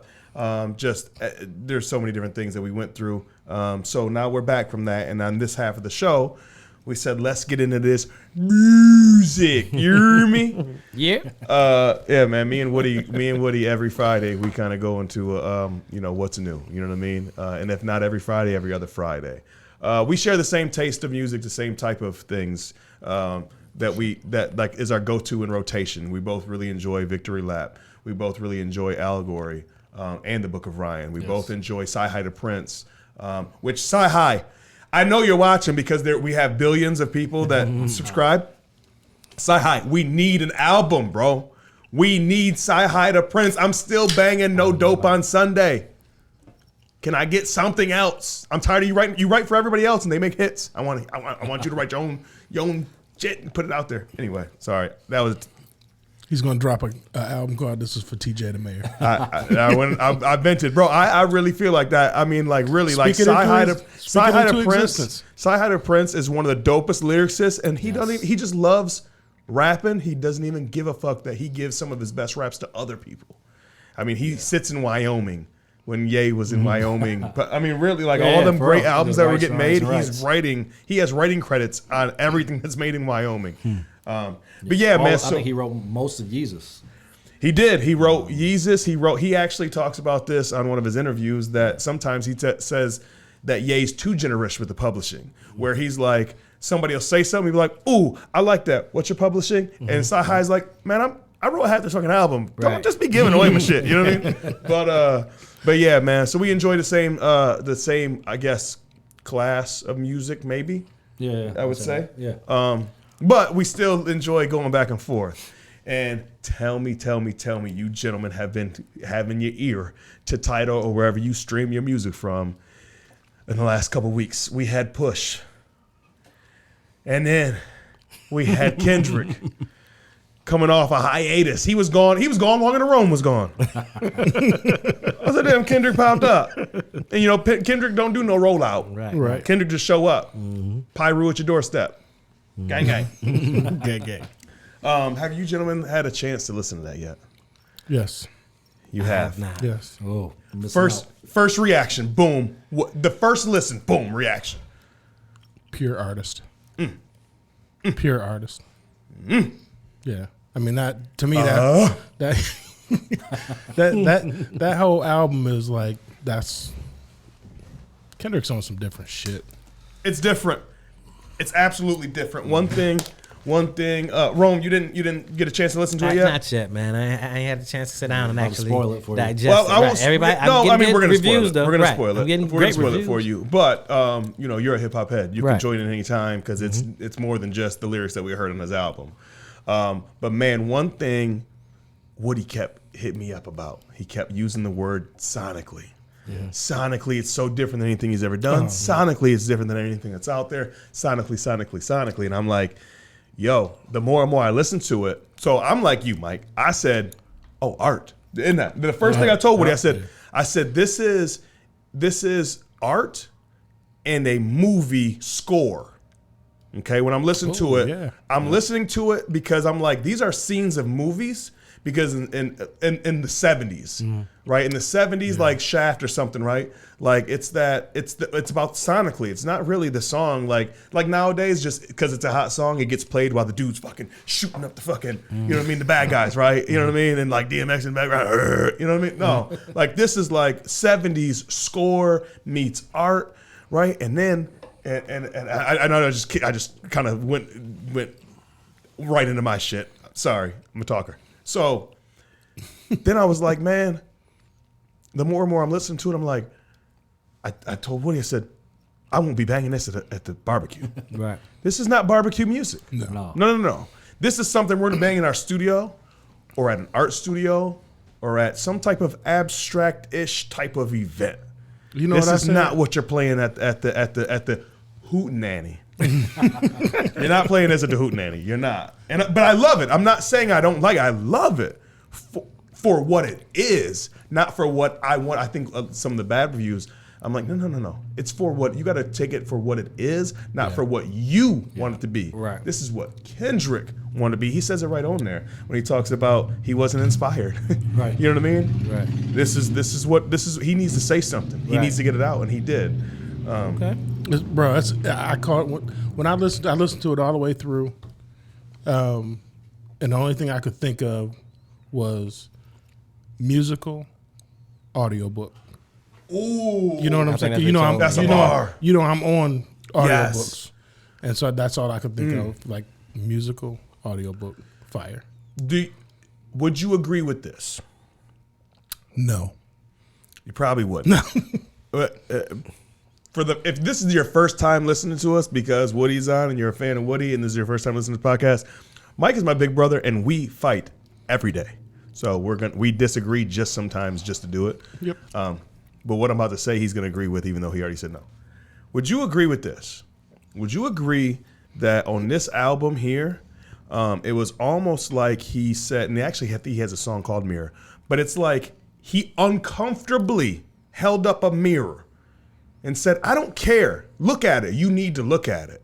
Oh, for sure. Would you agree that was kind of what he was going for? I mean, I don't think he definitely wasn't going for the subtle fucking approach. No. I don't know. What say you, Woody? I would say, I'll answer that first and I'll give you some other feedback. But I would say even starting with the Heart Part 5, right? That came out a few days before. The video that came out before. Right? Yeah. How he kept repeating over, that's the culture, right? Like, but that's the culture. So basically telling you all these negative things, but then the response is, oh, that's just the culture, right? So the excuse. Mm-hmm. So I almost think this album is almost like a double-sided mirror, right? So like he's reflecting to all of us, to the community, these things, but he's also reflecting to himself these same things. Yeah. Right? And so, and I'll tell you, the first time I listened to this, I was kind of like, what the fuck is this? Because, sonically, it was way different than what he's done in the past. I almost was getting a little bit of some influence from like the Black Panther soundtrack. With some of the songs that were on there. But, just the first listen through, I'm like, what the fuck is this? Because, like, the first song starts off, and I can't remember what the sample is that it starts off with, but I'm like, oh, this is sweet. And then it drops, and this other beat comes in, and the way he's rapping on it, I'm like, what the fuck? Like this isn't even like a song. Right. It's just him going off.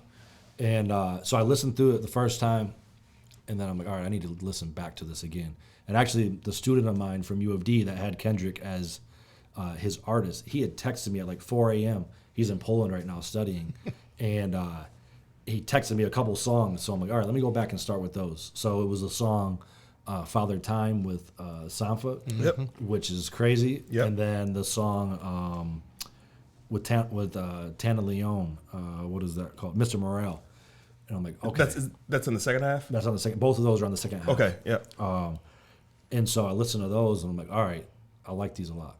And so I went back to the beginning again, and I started listening through. And I probably listened through 9 or 10 times now. Man, it's crazy. I think a lot of the negative response was people trying to listen once and hurry up and get a Review out. Right? Mm-hmm. Because this isn't an album that you can just listen to once. And you should know better listening to Kendrick music, right? Like, there's not an album of his that you listen to one time and you get it. Right. Like, To Pimp a Butterfly is like layer upon layer upon layer. Damn. To Pimp a Butterfly is a classic top 10 of all time album. Oh. We always talk about top 5. To Pimp a Butterfly, to me, man, is like it has all of it. And I'm especially in my older age, I'm really like intrigued by West Coast culture, LA culture. Going out there, you start seeing some things, you see something different, you get intrigued, and I like doing that. You guys know me, you know what I mean? I like learning about new stuff, and it was right around the time where Kendrick was at the top, right? Which he still is. I don't give a shit what anybody says. But what I'm saying is, To Pimp a Butterfly is easy on the ears. It's easy to listen to. Sonically, what he's saying, it can get played on the radio, right? And then Damn comes along, okay? And Damn's like, oh, he's like DNA and humble, like, oh, no, he's talking to you. But he's still doing it in a way where you can bob while he's talking to you. And you're like, okay, you're aggressive with it, but okay, I get it. And we're having fun. True shit, but we're having fun. I can fuck with it, right? And then it transitions to, and I think it's kind of like a transition. You know, Good Kid, Mad City to now, you know what I mean? And then all of a sudden here comes his new album, and I'm like, oh, he's at that point now. Okay. He tried to like tell y'all, hey man, this is going on. Open your fucking eyes. Right. You know what I mean? Y'all wasn't listening. Y'all was dancing too much. Yeah. And then now he's going, hey man, fuck the bullshit. I'm giving you real art. Right. I'm giving you poetry. Right. I'm only putting music on it because you expect music. Yeah. Exactly. I'm only doing this because I don't write books. Right. Okay. Yeah. Well, because on To Pimp a Butterfly, he had already started talking about like the struggle that he was having with himself, like when he was out on tour, right? When one of his close friends had passed away, right? So he had this struggle. Oh yeah, where it's the acapella. Yeah, where he goes into the acapella on that album. You guys remember that? Yep. And When they stop the music because there's a fight in the crowd. Yeah, that's on the very last track. Yeah. Or not the very last track, the second to last track. I think that's on You. But yeah, so he has a struggle between like my success versus my community, and where, you know, and I'm not there for them because of my success.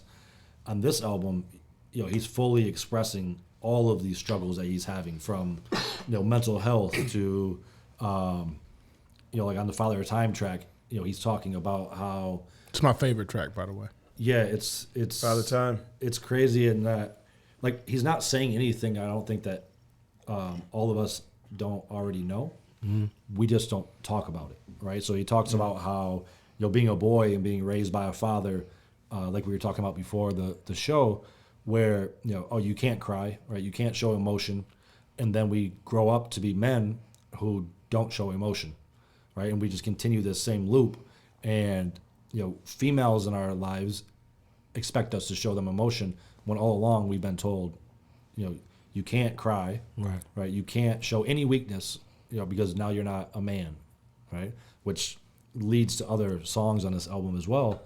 And then he goes back to him being a father, right? And now reflecting on it, on him being a father and the things that he was taught as a boy, and kind of how he's trying to change what's put into the community as what's acceptable as a boy and as a man and as a father. So it's deep. All these songs on this album are super deep. And 95's got that bop though, a little bit. And 95 does Little bit. also. That's my favorite song. Is And in 95, it's got that bop. Absolutely. And ironically, it's the first, like, it's not the intro. A lot of times I don't consider a intro or the first song on your album a song. It's just traditionally, it's either you rapping, talking that shit, bringing yourself in, you're basically introducing yourself, or it's a skit. Yeah. So I kind of breezed over that, not gonna lie.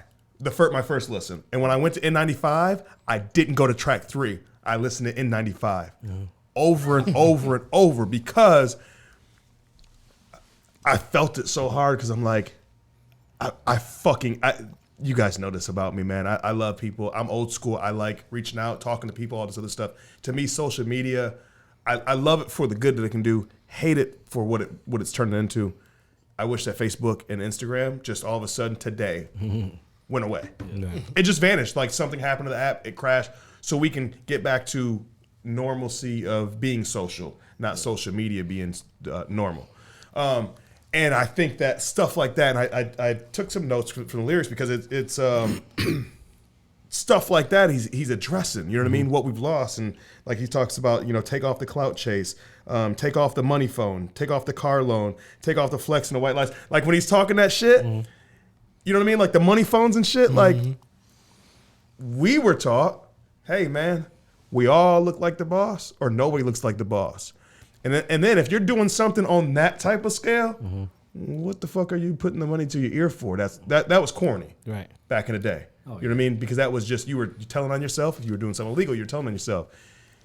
And if you weren't doing something illegal and you was a square, guess what? That money phone will get you robbed. Oh, look at him with his money phone. Was corny. Yeah, and not only that, but people who know better know better. Yeah, right? Exactly. Like, I tell people I know you in real life. Exactly. Yeah, right. You got your taxes back. Not only that, but like when you actually have real money, you got to call the bank a week in advance to get your money. Right. You can't hold it. Yeah. So if you can hold your money, I know you don't have money. Right. But the other thing on that song is like, to me, obviously the name is a reference to a mask, right? And so take your mask off. Yes. But it's really talking about this like validation, right? That people have by, here I need to go buy this belt and these shoes and this shirt, right? To show other people that I'm successful. Yep. When he's really just saying like, just be you. Yeah. And yes, and when I was listening to those lyrics from that song, after like the third or fourth time I listened to it, bam, all of a sudden it made sense. It popped in my head when he was talking about, what's that song where he's like, Nike Cortez, something anonymous, where he's talking about no more he's just wearing khakis, Nike Cortez and white t-shirts. Yeah. He don't give a fuck about all the other bullshit no more. He's not wearing jewelry. He's not doing this. This was on To Pimp a Butterfly. Yeah. Yep. And I'm like, that's exactly what he's saying here. You know what I mean? Like you gotta get back to it. The Control verse. It is on the Control verse where he just, oh my God. And one of my mentors told me a long time ago, Lloyd Ward, he said, especially us as black men, when we get any amount of success, we have to show it, right? Mm-hmm. So that's why we buy the Cadillacs. Excuse me. That's why we buy, belts that cost $800. Ferragamo. Do they still wear Ferragamo? Or am I? You know what I'm saying? Am I still behind? Ferragamo. I don't know. I think that's asking some Isaiah asked one year. Isaiah asked for a Ferragamo belt. He said Ferragamo. Yeah. One year he asked me for a Ferragamo belt, and I go, I don't know what that is, and I looked it up, and it was a $400 belt, and I was like, no. Anyway, yeah. So it's like it all goes back to that. It's like we feel like we have to show it.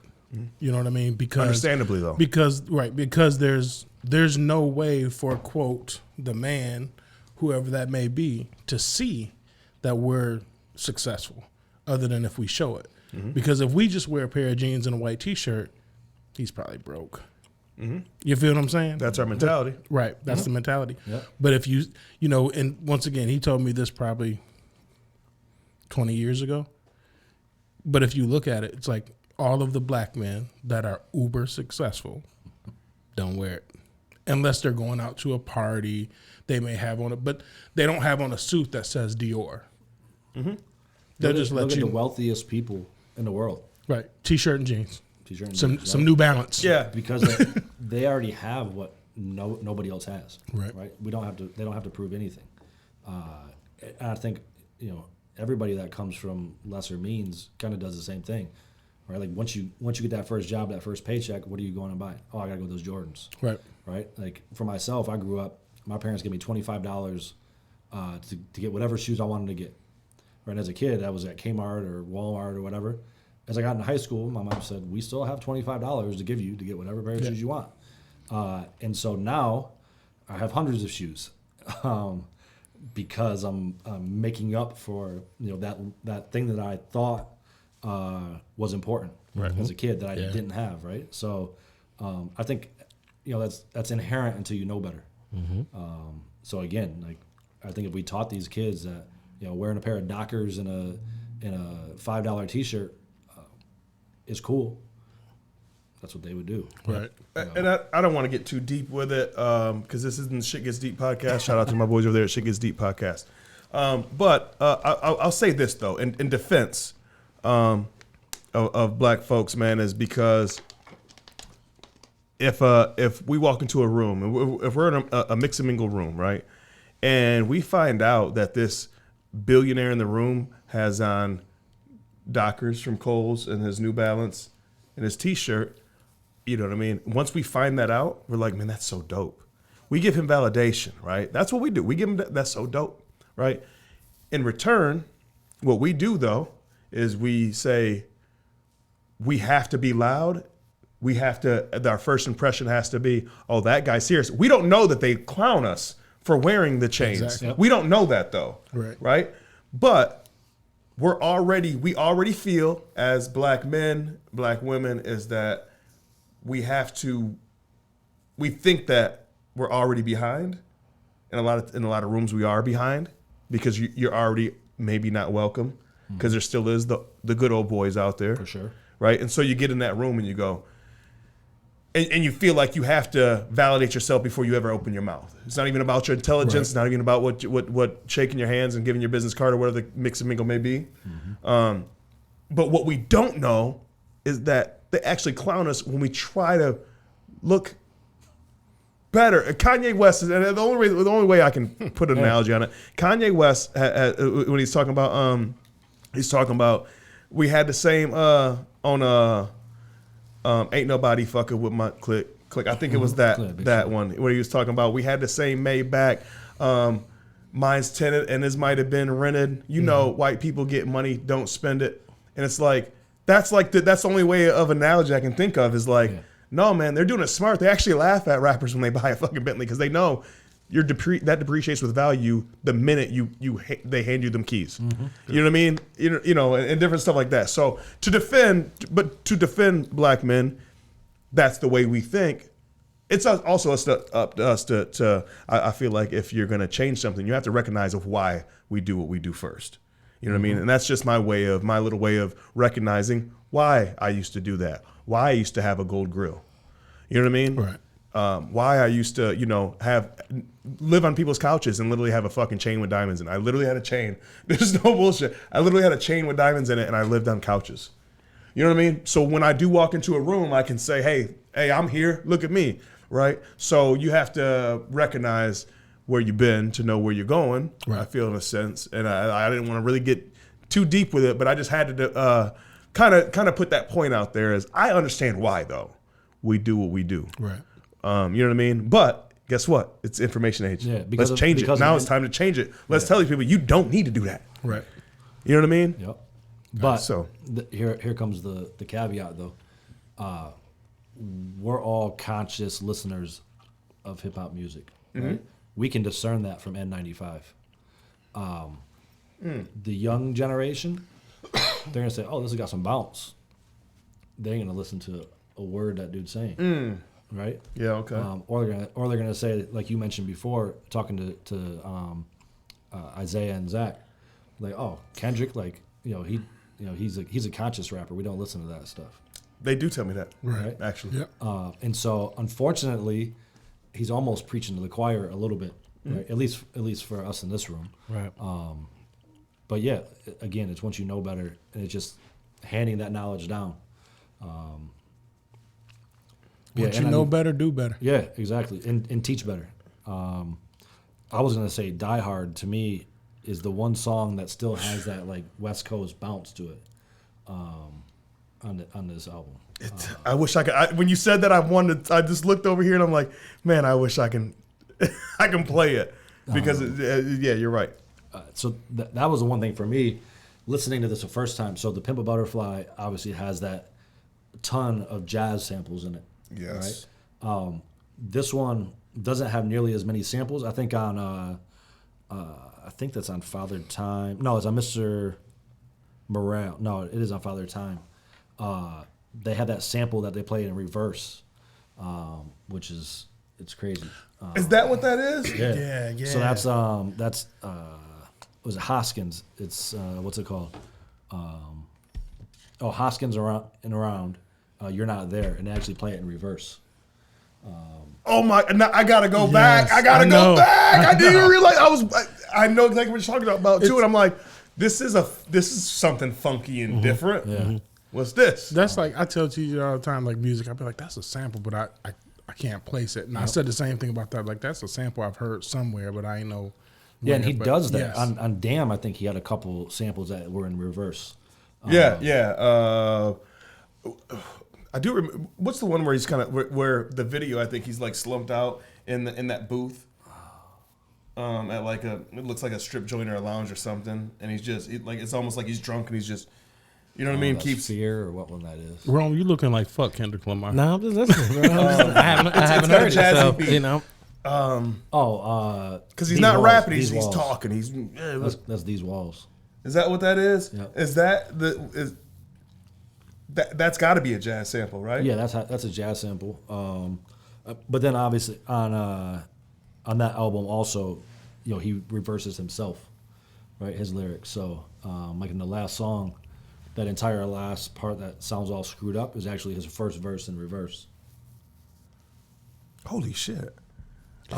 Yeah. Hip hop architect. No. Breaking Absolutely, shit down. absolutely, man. Like I'm like, wow, I never noticed that. I gotta go and back that's and one of listen my to all favorite that albums. shit now. So Yeah, and I have to- never noticed it. Yeah, I've got to go back and so I don't know. I'm gonna shout out another podcast on your guys' podcast, but all right. there's a We're a pod- shout out do. podcast. called Dissect. That if you guys are hip hop heads, look it up. They break down like the Pimp a Butterfly. They've broken down every song on that album, and it's like a 90-minute podcast for each song, and they break down every sample, everything on it. But I'm curious for them to do this album because I've read that the album itself is mirrored. So, Mr. Morale, the first CD in this, they're calling it a double CD. I don't know how we do that anymore, but Mr. Morale and the Big Steppers are actually a mirror of like each other. And I haven't looked, but I think they're talking about maybe the themes or something. But yeah, so he always does crazy stuff Right. on his deep. albums, yeah, and how he puts them together. So So Yeah. Dissect it is. Dissect podcast. Man, okay, that's so. Can I go back on what I said? I if I would have known what I known back then, what I wanted to. If I would have known then, I would have started what's then used to be internet radio and now is podcasting. I would have started a podcast where I literally dissect albums, one episode, one song at a fucking time. It's insane. Okay, so we're talking about how deep he gets and everything, and me and Rome was talking about this on the phone the other day. I don't know if you sent it to me or I sent it to you about Nostalgia, his verse on Nostalgia with Pusha T, and the whole meaning behind the nines and the tens, right? All the number schemes that he did, and I was like, man, like it takes. And when you brought up this podcast that you're talking about, what's it called again? Dissect. Dissect. Dissect podcast. That's why I'm kind of excited to go in there and listen to their take because if nobody would have put me onto that, it would have just been a hot verse. Yeah, it's been a hot verse to me too. But Same now thing. it's Yeah. like a Now I'm mind-blowing verse. like it's deep. It's so deeper than. I'll tell you, you're going to be And- down a rabbit hole. because because man, I like it. They have My Beautiful Dark Twisted Fantasy on there. Which is, I already told you guys, top 5 album of all time. We've talked about this in the studios in my house. That is my top 5 album of all fucking time. Sonically, the way it was put together, produced, everything about it. Yeah, they got a bunch on there. I think they have Damn. They have a bunch of stuff that we listen to. But I just recalled on My Beautiful Dark Twisted Fantasy, they've broken down the keys in which the production was done on there, and like stuff that's over my head. It's super crazy. I can to tell listen you to. that's going to be my new podcast. Yeah, it's Right. I mean, it's yeah. insane. Man. And because there's like progressions that he did in the production that these guys are like trained. I think they went to college for music theory and stuff. Right. So they broke it down, but like certain songs lead into the next song's progression in the production, and it's like, bro, like I listen to a lot of music. Is it safe to say that might be the reason that certain albums, classic albums, separate themselves from good to great album? To me, there's a great album, and then the step above is a classic album. Mm-hmm. You can have a great album and it not be a classic. Right. I mean, we could agree on that, right? Definitely. But is that what separates it then? I mean, could be. Maybe that's it. Maybe it's the consciousness of them little details is what kind of separates it. Because you was talking about genius earlier. You know what I mean? Ye is a genius in the studio. Tim is a genius. Dre is a genius. And they put out music that we consider our GOAT music, or you know what I mean? So maybe that's it. But then we go back to this Kendrick album, and it's like, no, but that's not, as far as music, as far as the production of the actual beats. Yeah. No, there's none of that going on.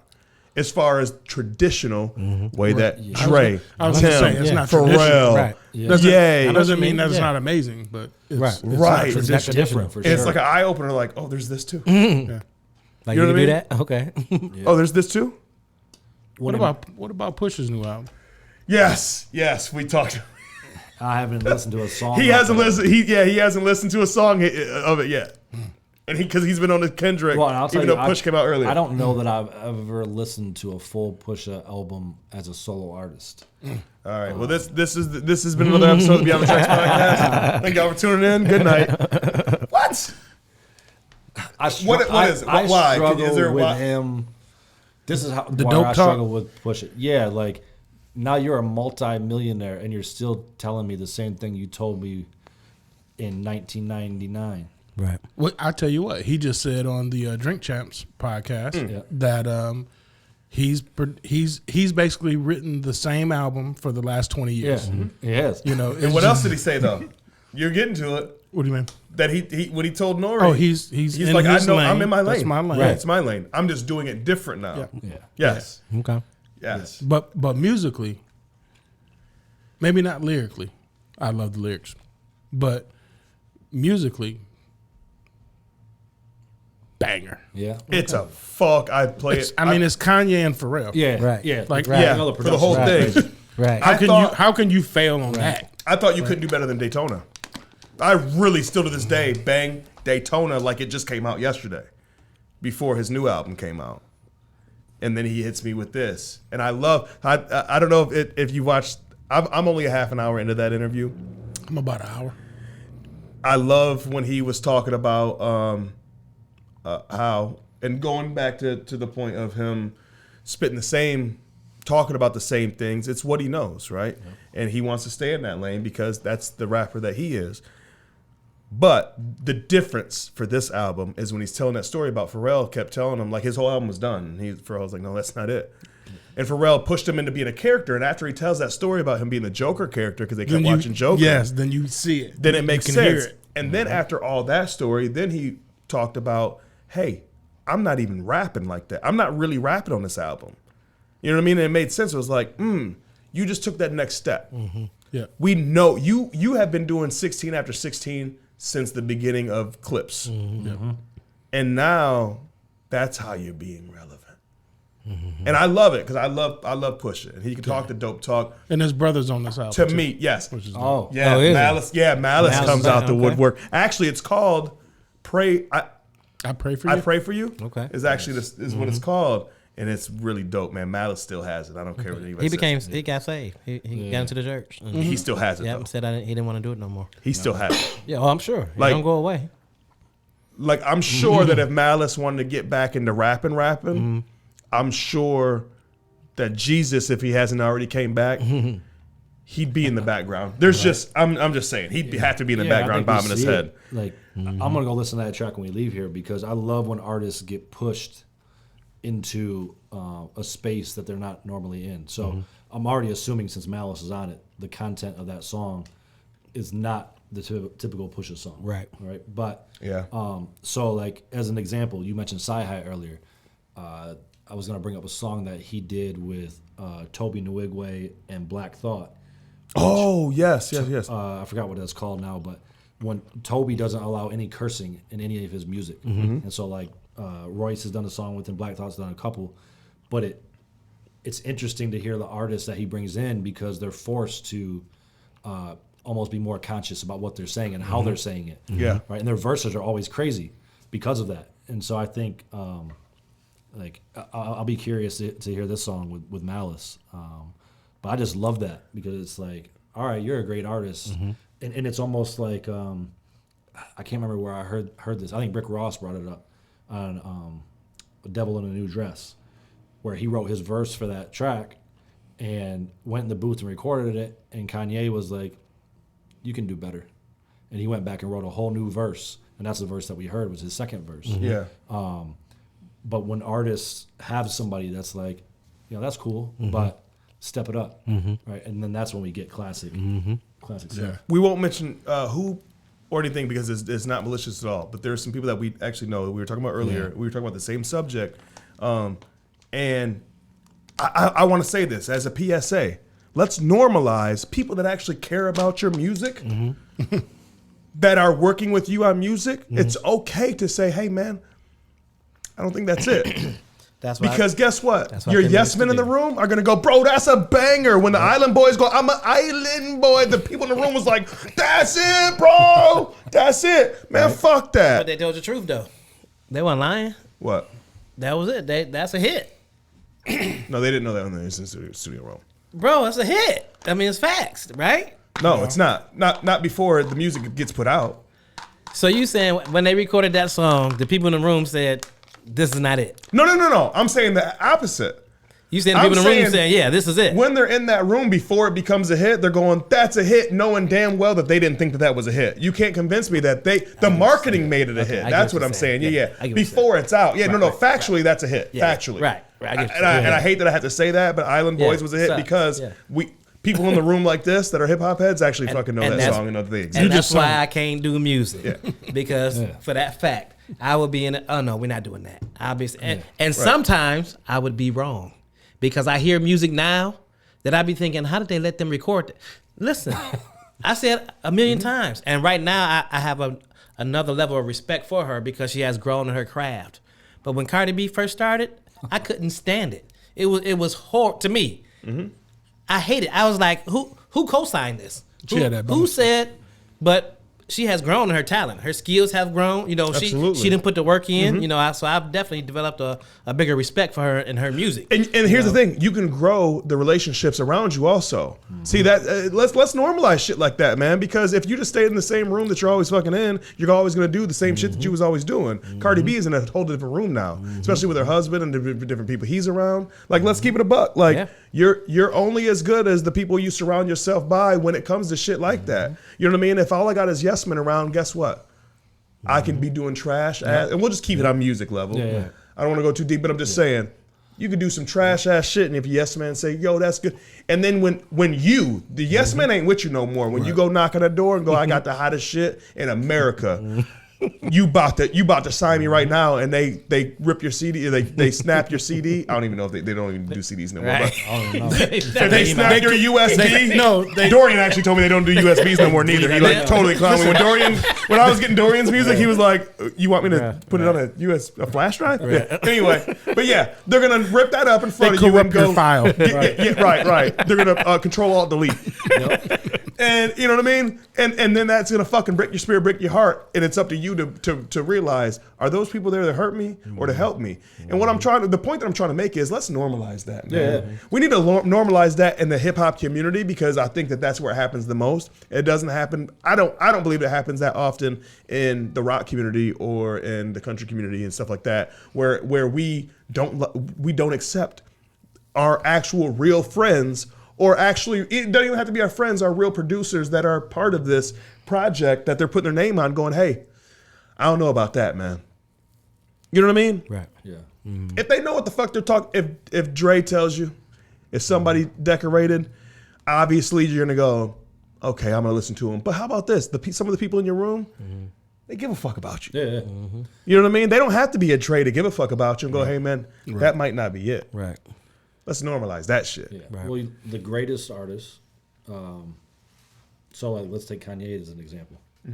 Realize their shortcomings, right? So people who know hip hop know this, but he's had Sci-Hi write his albums. He's had Consequence, GLC, Rhyme Fest. All these guys are writing his verses for him, right? So he knows I can produce with anybody in the world. I feel like I can entertain and rap with anybody in the world, but my pencil might not be the strongest. So let me get some people in the room with me that can make sure it is. Unfortunately, I think and this is not just music, but this is in creativity, many of us think we're the greatest. You got it. Right? And the ego is what's keeping you from being successful.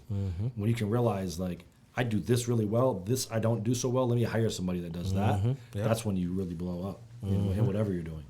Well, and when you talk about people writing Ye's shit, right? People wrote Dre's shit.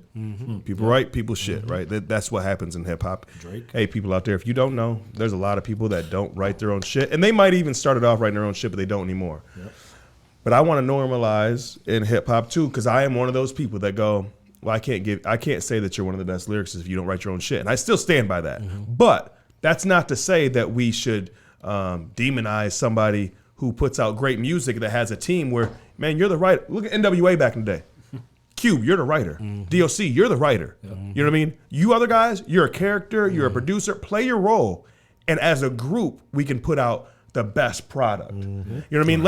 I want to normalize that too. That doesn't mean you have to call yourself the greatest lyricist or the greatest rapper. No, but you just put out the greatest project. Look at That's okay. One of the greatest hip hop albums that we've had, The Chronic.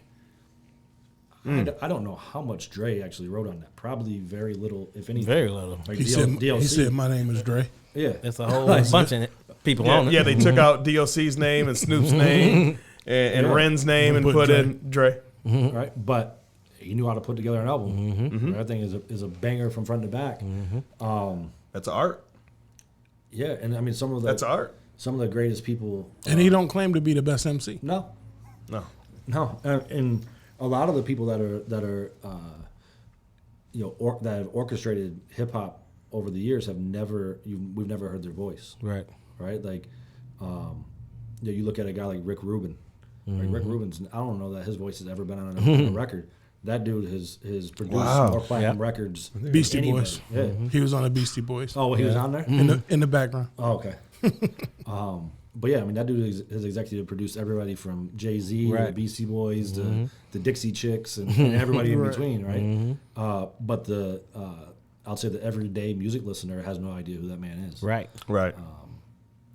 Which is it's crazy.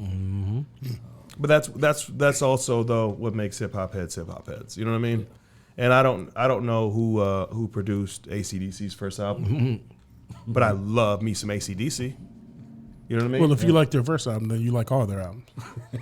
Because they sound exactly the same. Maybe to you. But I'm just saying. Come on! You can that's part of being a rockhead, right? A rockhead that don't even sound right. Rockhead. You know, but a hip hop head, a metal head, a R&B head, whatever, right? That's what makes you. That's what separates you, and that's okay too. I don't have to be a expert in R&B to enjoy a good project. You know what I mean? But we are hip hop heads talking about hip hop, so we enjoy recognizing the Rick Rubins, the Sci-Hi that's behind the scene writing the raps. You know what I mean? We love paying homage to those guys, and there's nothing wrong with that. Because we pay attention. Yeah, I mean, and even with rappers, I mean, we were talking about this earlier about the roles and everything and different stuff. Even listen, kids out there that write raps. Not everybody's gonna make it to be a rapper, Right. to be the star rapper. But you know what you can be? You know how many ghostwriters that nobody knows their fucking name?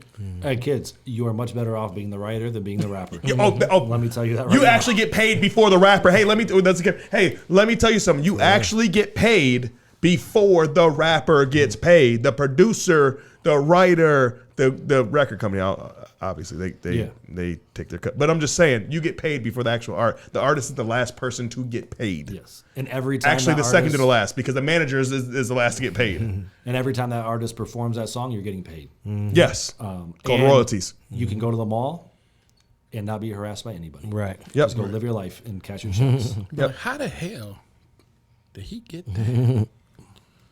I love just hang that. out. Yep. Michael, you put me onto this story because you had the CD with a DVD in it from Neptune's where they had remember the behind the scenes DVD, and so I got put on to Chad that way, and Mike has this put me onto this.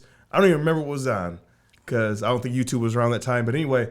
There was an interview, and Chad wasn't saying nothing. Pharrell was doing the talking, and they asked about Chad's success or whatever, and Chad just threw out his watch, and that was like he said, Me and Pharrell have the same watch. Yeah, we have the same watch. Like what do you? I don't need it. I don't need that. What he do? He's an artist too. I'm a producer. I like being back here. Let me be Chad all day long. Yeah. You're the Chad, and what you do. I wish I had Chuck, but. You're the Chad, man. Yeah. You're the Chad. When I introduced you, that's what I was meaning, man. Is that this guy? We can give you a check, by the way. Just you can't cash it. Oh, that's good. But we can give you a check. I'll put it in a frame, put it on the wall. That's what it do. I'm gonna write you a $10 million check tonight. Let's do it. But yeah, man, to me that's the people ask sometimes, would you rather have fame or fortune? I do not want fame. Like fame is the word. That's the. Who cares about if you had to choose between fame and fortune? Yeah, like I want to know who's out there choosing fame. A lot of people. Yeah, a lot of. I mean, we see them do that, but like if they really had a choice, that they need to be talked to. Think about it. I know you're right. Think about it. Right. I just that's me not wanting to believe that. Yeah. There's that many of them on this Kendrick album, though, I want to ask you guys: did any of these songs evoke emotion out of you or make you feel uncomfortable when you listen to it? Absolutely. Father Time. Probably why it's my favorite. Yeah. What? I'm emotional dude anyway, but it was I don't want to talk about it, but it made me drop some tears. Yeah. Did it resonate? Understandable. It just resonated with you. Oh yeah, for sure. Okay. Yeah. What about you, TJ? I'm We Cry Together. Oh, bro. Yeah. That song came on, and so that first and not just let me explain though, not just of what they're saying, because the first thing you go, this is a fucking real argument. And us as black men have been there. Somehow, some way you've heard about this argument, or you've overheard this argument, or you've been in this argument. Yeah, I almost forgot about that song. Yeah. Like I think I blacked that song out. I actually did. I blacked that out. I was actually I don't like thinking of the song, but you brought up uncomfortability. Yeah. That makes me uncomfortable. I don't even know if that's a word, uncomfortability, but I was uncomfortable. And at first I was uncomfortable because I'm like, I'm trying to listen to music. Right. This is crazy. Right. This is crazy. I'm listening to an argument with some beats in the background. Right. Yeah. And then at the end of it, I was like, fuck, that's actually what happens too often. You know what I mean? And then real life stuff starts kicking in, and you go, and it makes me uncomfortable because now I gotta think of things in my world that happen, right? And then I'm like, oh my God, it's too real. You know what I mean? So not just the in your face uncomfortability. Actually, I got to the end of that song and I was like, fuck that song.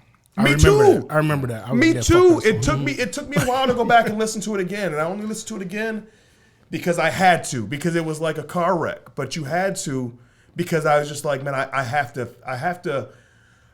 Now I got to see where he was going with it. I got to get the hidden message. What are you teaching me here? I know I had to get through the uncomfortability. I said it. I keep saying it wrong. I don't even know if it's a word. But you can say we'll figure it out. Soliloquy. Uncomfortability. I don't even know if that's something, but I was uncomfortable, and I had to I had to get out of the uncomfortable state by listening to it again. I had to listen to it until I wasn't uncomfortable, if that makes sense, right? Yeah. That one, when you say uncomfortable and when you text me that, I didn't say this on the text. Yeah. We want to save some stuff for the show, but I'm like, bro, I was so uncomfortable. There's a lot of things that's uncomfortable the way he's talking and makes sense, but me personally, that was uncomfortable. That That and the one where he's talking about where he keeps saying the term, the first time I fucked a white bitch. And then he talks about the second time I fucked a white bitch. And he's telling these stories. And it was uncomfortable to me. Right. You know what I mean? Right. I'm biracial. In 90% of the world, I'm black. You know what I mean? When you're biracial, you're black. Look at Obama. He was our first black president. He's as black as I am. You know what I mean? And I say that as a disclaimer because my mother's white. Right. My mother's been called a white bitch in front of me. Right. You know what I mean? Yeah. Yep. By black people. Right. You know what I mean? And it evokes emotion. And I can't imagine how a white woman would feel when she listens to it. Right. And so now I'm looking at it from her perspective. So it's things that that triggered me personally that might not offend me as much because I've never been called a white bitch. Right. Yeah. But my mother, who is your closest thing in your life, Right. when they get called it, you know what I mean? Yeah. And you have friends and you have a fiance and you have other people. Exactly. You know what I mean? You have family members. You're like, I can only imagine. Right. And it kind of made me think, man, this is probably what white people feel like. You know what I mean? Like a Woody Hoffer that is friends with black people when they get called the N-word, right? Right. I'm thinking all these emotions when I'm listening to it. As he says it the second time, I was already in deep thought of all this stuff is kind of like, this is uncomfortable. Yeah. You know what I mean? And that's the thing that kept going. I start looking at things from other perspectives. I start going deep dive. This is only my second time listening to it when I realized that song. That's what it's supposed to make you do. Provoke thought. Yep. Provoke conversation. And emotion. Provoke emotion. Here's your mirror. We'll go back to that. Here's your mirror. Yep. Right. People of everywhere. If you can't relate to it, if you're shallow enough to where you can't relate to it, you're not trying to relate to it. Every race, every gender, every religion, everything can relate to something on this album, even though he's not telling you it's you. Okay. Directly. Yeah, it's you. Yep. You know what I mean? But What about put yourself you? in the mother's shoes. What about you, Woody? Man, so The whole damn album. on that "We Cry Together" song first, I'll start there. When the intro came on, I was hyped because I had heard that portion of the song before in a PG Lang video that they had released. And Well, that's what it's called. We Cry Together? Yeah. Did I say that wrong? I feel like I said that wrong. What did I say? No, you said it. You said it right. Oh, it was We Cry? Okay. So I'm like, oh, sweet. Here this is. Now it's in song version. And then it drops out and the argument starts. I'm like, fuck. Like, I wanted to hear the song. But, yeah, I skipped that song. I normally I'll listen to that instrumental at the beginning, and then I skip it. And I think, and I probably already started thinking too deep into his music, but obviously there's the outward view of this. So it's this toxic relationship that's happening, right? That probably everybody has either been involved with or has seen personally. But then I started thinking about this being just a reflection of our society. Like everything in our society right now is a toxic relationship. It doesn't matter if it's politics or whatever it is. It's this constant, fuck you, and then let's make up, and then tomorrow it's the same thing over again, and tomorrow it's the same thing over again. Yeah, it's like this cycle that just repeats. The same thing, I start having this self-reflection on occurrences in which I've experienced this around me, and then where I've experienced this personally. And then beyond that, I would say, so the song you were talking about was called "Mother I Sober," where he was talking about fucking white bitches, and which he was referring to cheating on his fiance, and talking about that. And but that whole song talks about personal trauma, sexual abuse, and toxic culture, in the black community. But just the way that song is constructed, and Beth Gibbons from Portishead is the female that's on that song. It just has this really dark, tone to the whole song. The first time I listened to it, it didn't bother me, and then the more I started listening to it, you just feel sad, as that song is playing, or at least I did. Other than that, I think Auntie Diaries probably makes some people uncomfortable. Where he's talking about his 2 transgender family members and how people around them interacted with them. You know what, man? It's crazy. Is that it was that song right there? Yeah. I actually I get if somebody's uncomfortable. That actually made me feel comfortable because it was because it's something that's talked about. It didn't trigger. It would have, but I think that it was. I think it was comfortable. I guess because I thought that song was a necessity, or that conversation was a necessity. You know what I mean? He has an interesting way of putting things or whatever, but it's maybe because I've never had to deal with certain things, but I was putting myself relating to different things of how he was talking about the subjects. You can kind of take those and put them in different subjects. Yeah, you know what I mean, about different things. This was about transgender. Yeah, right.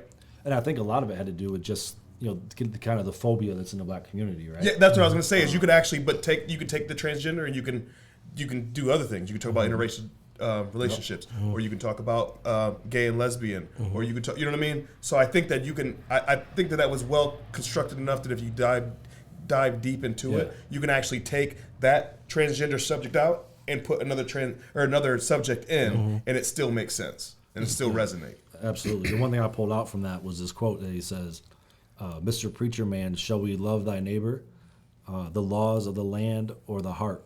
What's greater?" He said, "That day I chose humanity over religion." And so obviously we know he always intertwines religion into his album. But I thought that was powerful in him just putting that on record to say, yeah, I'm a religious person, but I can still discern humanity over what religion might teach. Right. And I think that goes along the same lines as what you were saying is, law for a long time told us that we couldn't have interracial relationships, right? Like laws and religions tell us all these things that aren't allowed. But when you put humanity before all these constructs, then none of that stuff really matters. Yeah, it was kind of like going back to Adam and Eve. I seen a short piece of how they resonated that with that, and I was like, oh, that makes sense. Okay. The Adam and Eve story, you know what I mean? It's about humanity, not just the individual. Yeah. And they were breaking that down, what that was meaning, you know what I mean? And how they thought that he was trying to mean it was, you got to put humanity over the being, you know what I mean? Over just the human being. It's bigger than the human being or that community, or that it's bigger than that. It's like you keep saying the word humanity. Yep. You know what I mean? And it was, I can't break it down as articulate as this person broke it down in this short thing that I seen. But yeah, they broke it down in, as far as talking about like Adam and Eve and everything, and how that whole story is actually about humanity. It's not about Eve and the apple. You know what I mean? Yep. It's about, you know what I mean? You have your way of thinking. Are you thinking for you, or are you thinking of the greater good? I just want to say that I would love to produce a Woody and TJ podcast. Sorry. I think we need it. All right. I think we need it. I'm sorry. I'm sorry we're doing too much, man. We're just listen. The way y'all are breaking shit down and y'all's chemistry, man, is fucking amazing. And I'm just sitting here like I'm literally watching a podcast or like I love it. I think it's because we literally do this on like every couple weeks we do this. Yeah. TJ and Woody talk that shit. Without a microphone, we fucking do this, man. Our love of music. He started the podcast off saying he was a bromance. Right. All right. Right. Listen, I'm gonna put this shit on. I'm gonna put this shit on record. In the next 6 months, DJ Big Mike will produce a new podcast from Beyond the Tracks Productions. With TJ and Woody. Done. I guarantee it. You know what? I'm gonna challenge the listeners real quick. Also, you know what? That's gonna spark something. That sparks something. You know what? I'm gonna to our loyal listeners, or if your first time, doesn't matter. DM us, hit us up. Like seriously, we talk about this all the time about once a month doing a podcast just on the going back to the whole month of whatever music came out and doing kind of like not really a review, but just talking about music itself, because we always talk about that's where we stem from is hip hop, and we want to get one thing we always like doing is we always like bringing people that we love, that we know that's doing something cool for the community, shining light on other people, but this is our conversation that we have off the mic, and we always talk about this. I want to hear the reaction of people if you really want to get that, because Mike is definitely on to something, man. And because we have these conversations off camp, you know, some people might want to listen to that. So hey, just give us your feedback, DM us, you know what I mean, and let us know if that's something that you would want, or we can even do it separate, like you said. It'll be something else, you know. Yeah. Here's something else I want to put on we'll call it wax, even though we don't do wax anymore. But since you brought this up, man, probably 2 months ago, A real listener. Right. you talked about doing a new mixtape. Boom. Yeah. Real listener. Yeah. So you have until summer 2023. We've talked about that. You guys are all familiar with the Roots Picnic, right? Mm-hmm. So we have this Planting Seeds block party that's happening this summer. Next summer, Planting Seeds block party, performed a mixtape. Bet. Okay, The entire mixtape. Which I will say this on wax, as you said, on wax, Yes. is that we took that serious when you first said it, and off the air we talked about it. And also I talked to Harvey, and because you mentioned you wanted us to reach out to Harvey, would be great to produce on it. And he's already I went over there and watched what I go over there and watch the Errol Spence fight maybe, and he was like, no, I'm in. Say no more. Yeah. So 2023. Love it. Big Mike. Performed an entire album front to back. Big Mike, can we get the old school Big Mike where you yell it?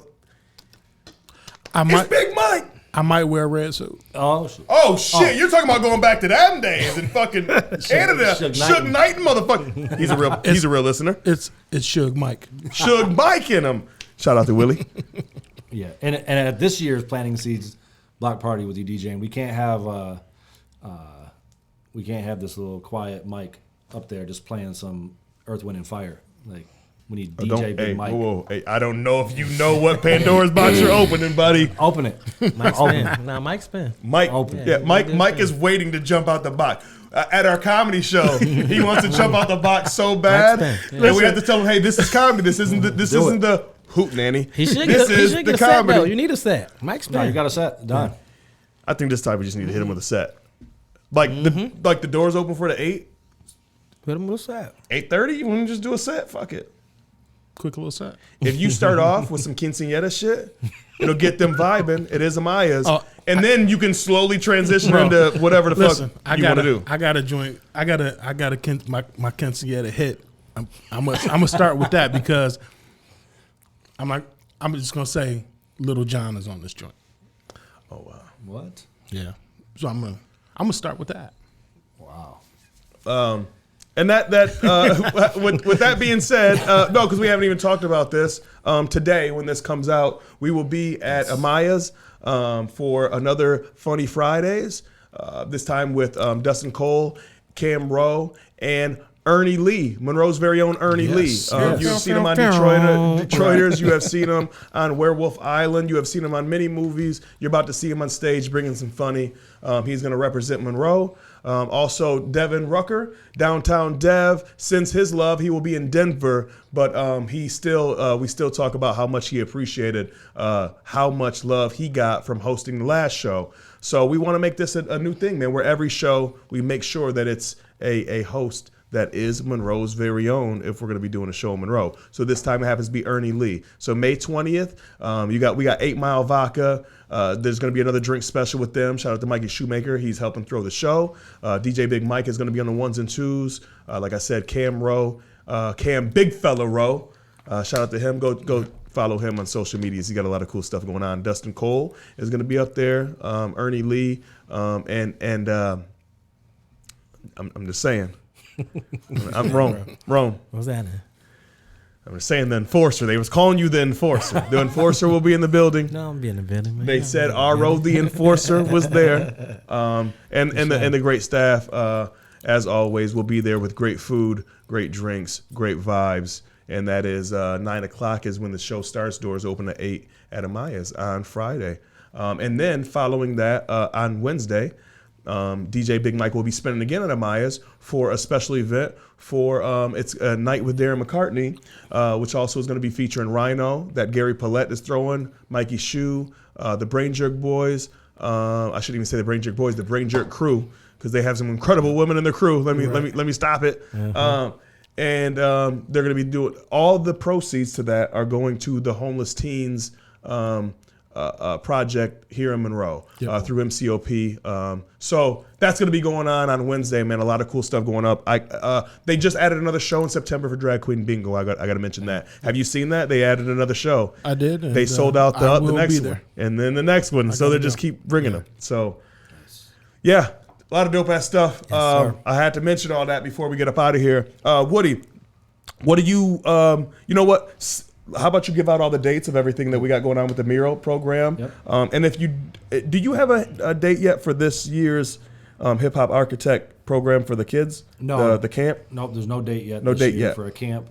Stay tuned though. Yeah, stay tuned for that. So Planting Seeds starts on June 18th at the center, and there will be. That's actually in partnership with a ribbon cutting for our new sharing gardens, which is next to the center, as well as a Juneteenth celebration. So there'll be food, again, live music there. It'll be a good time. I don't recall the times for that. I want to say it might be noon to 8 o'clock, but it's an all-day party, so come down, have some fun there.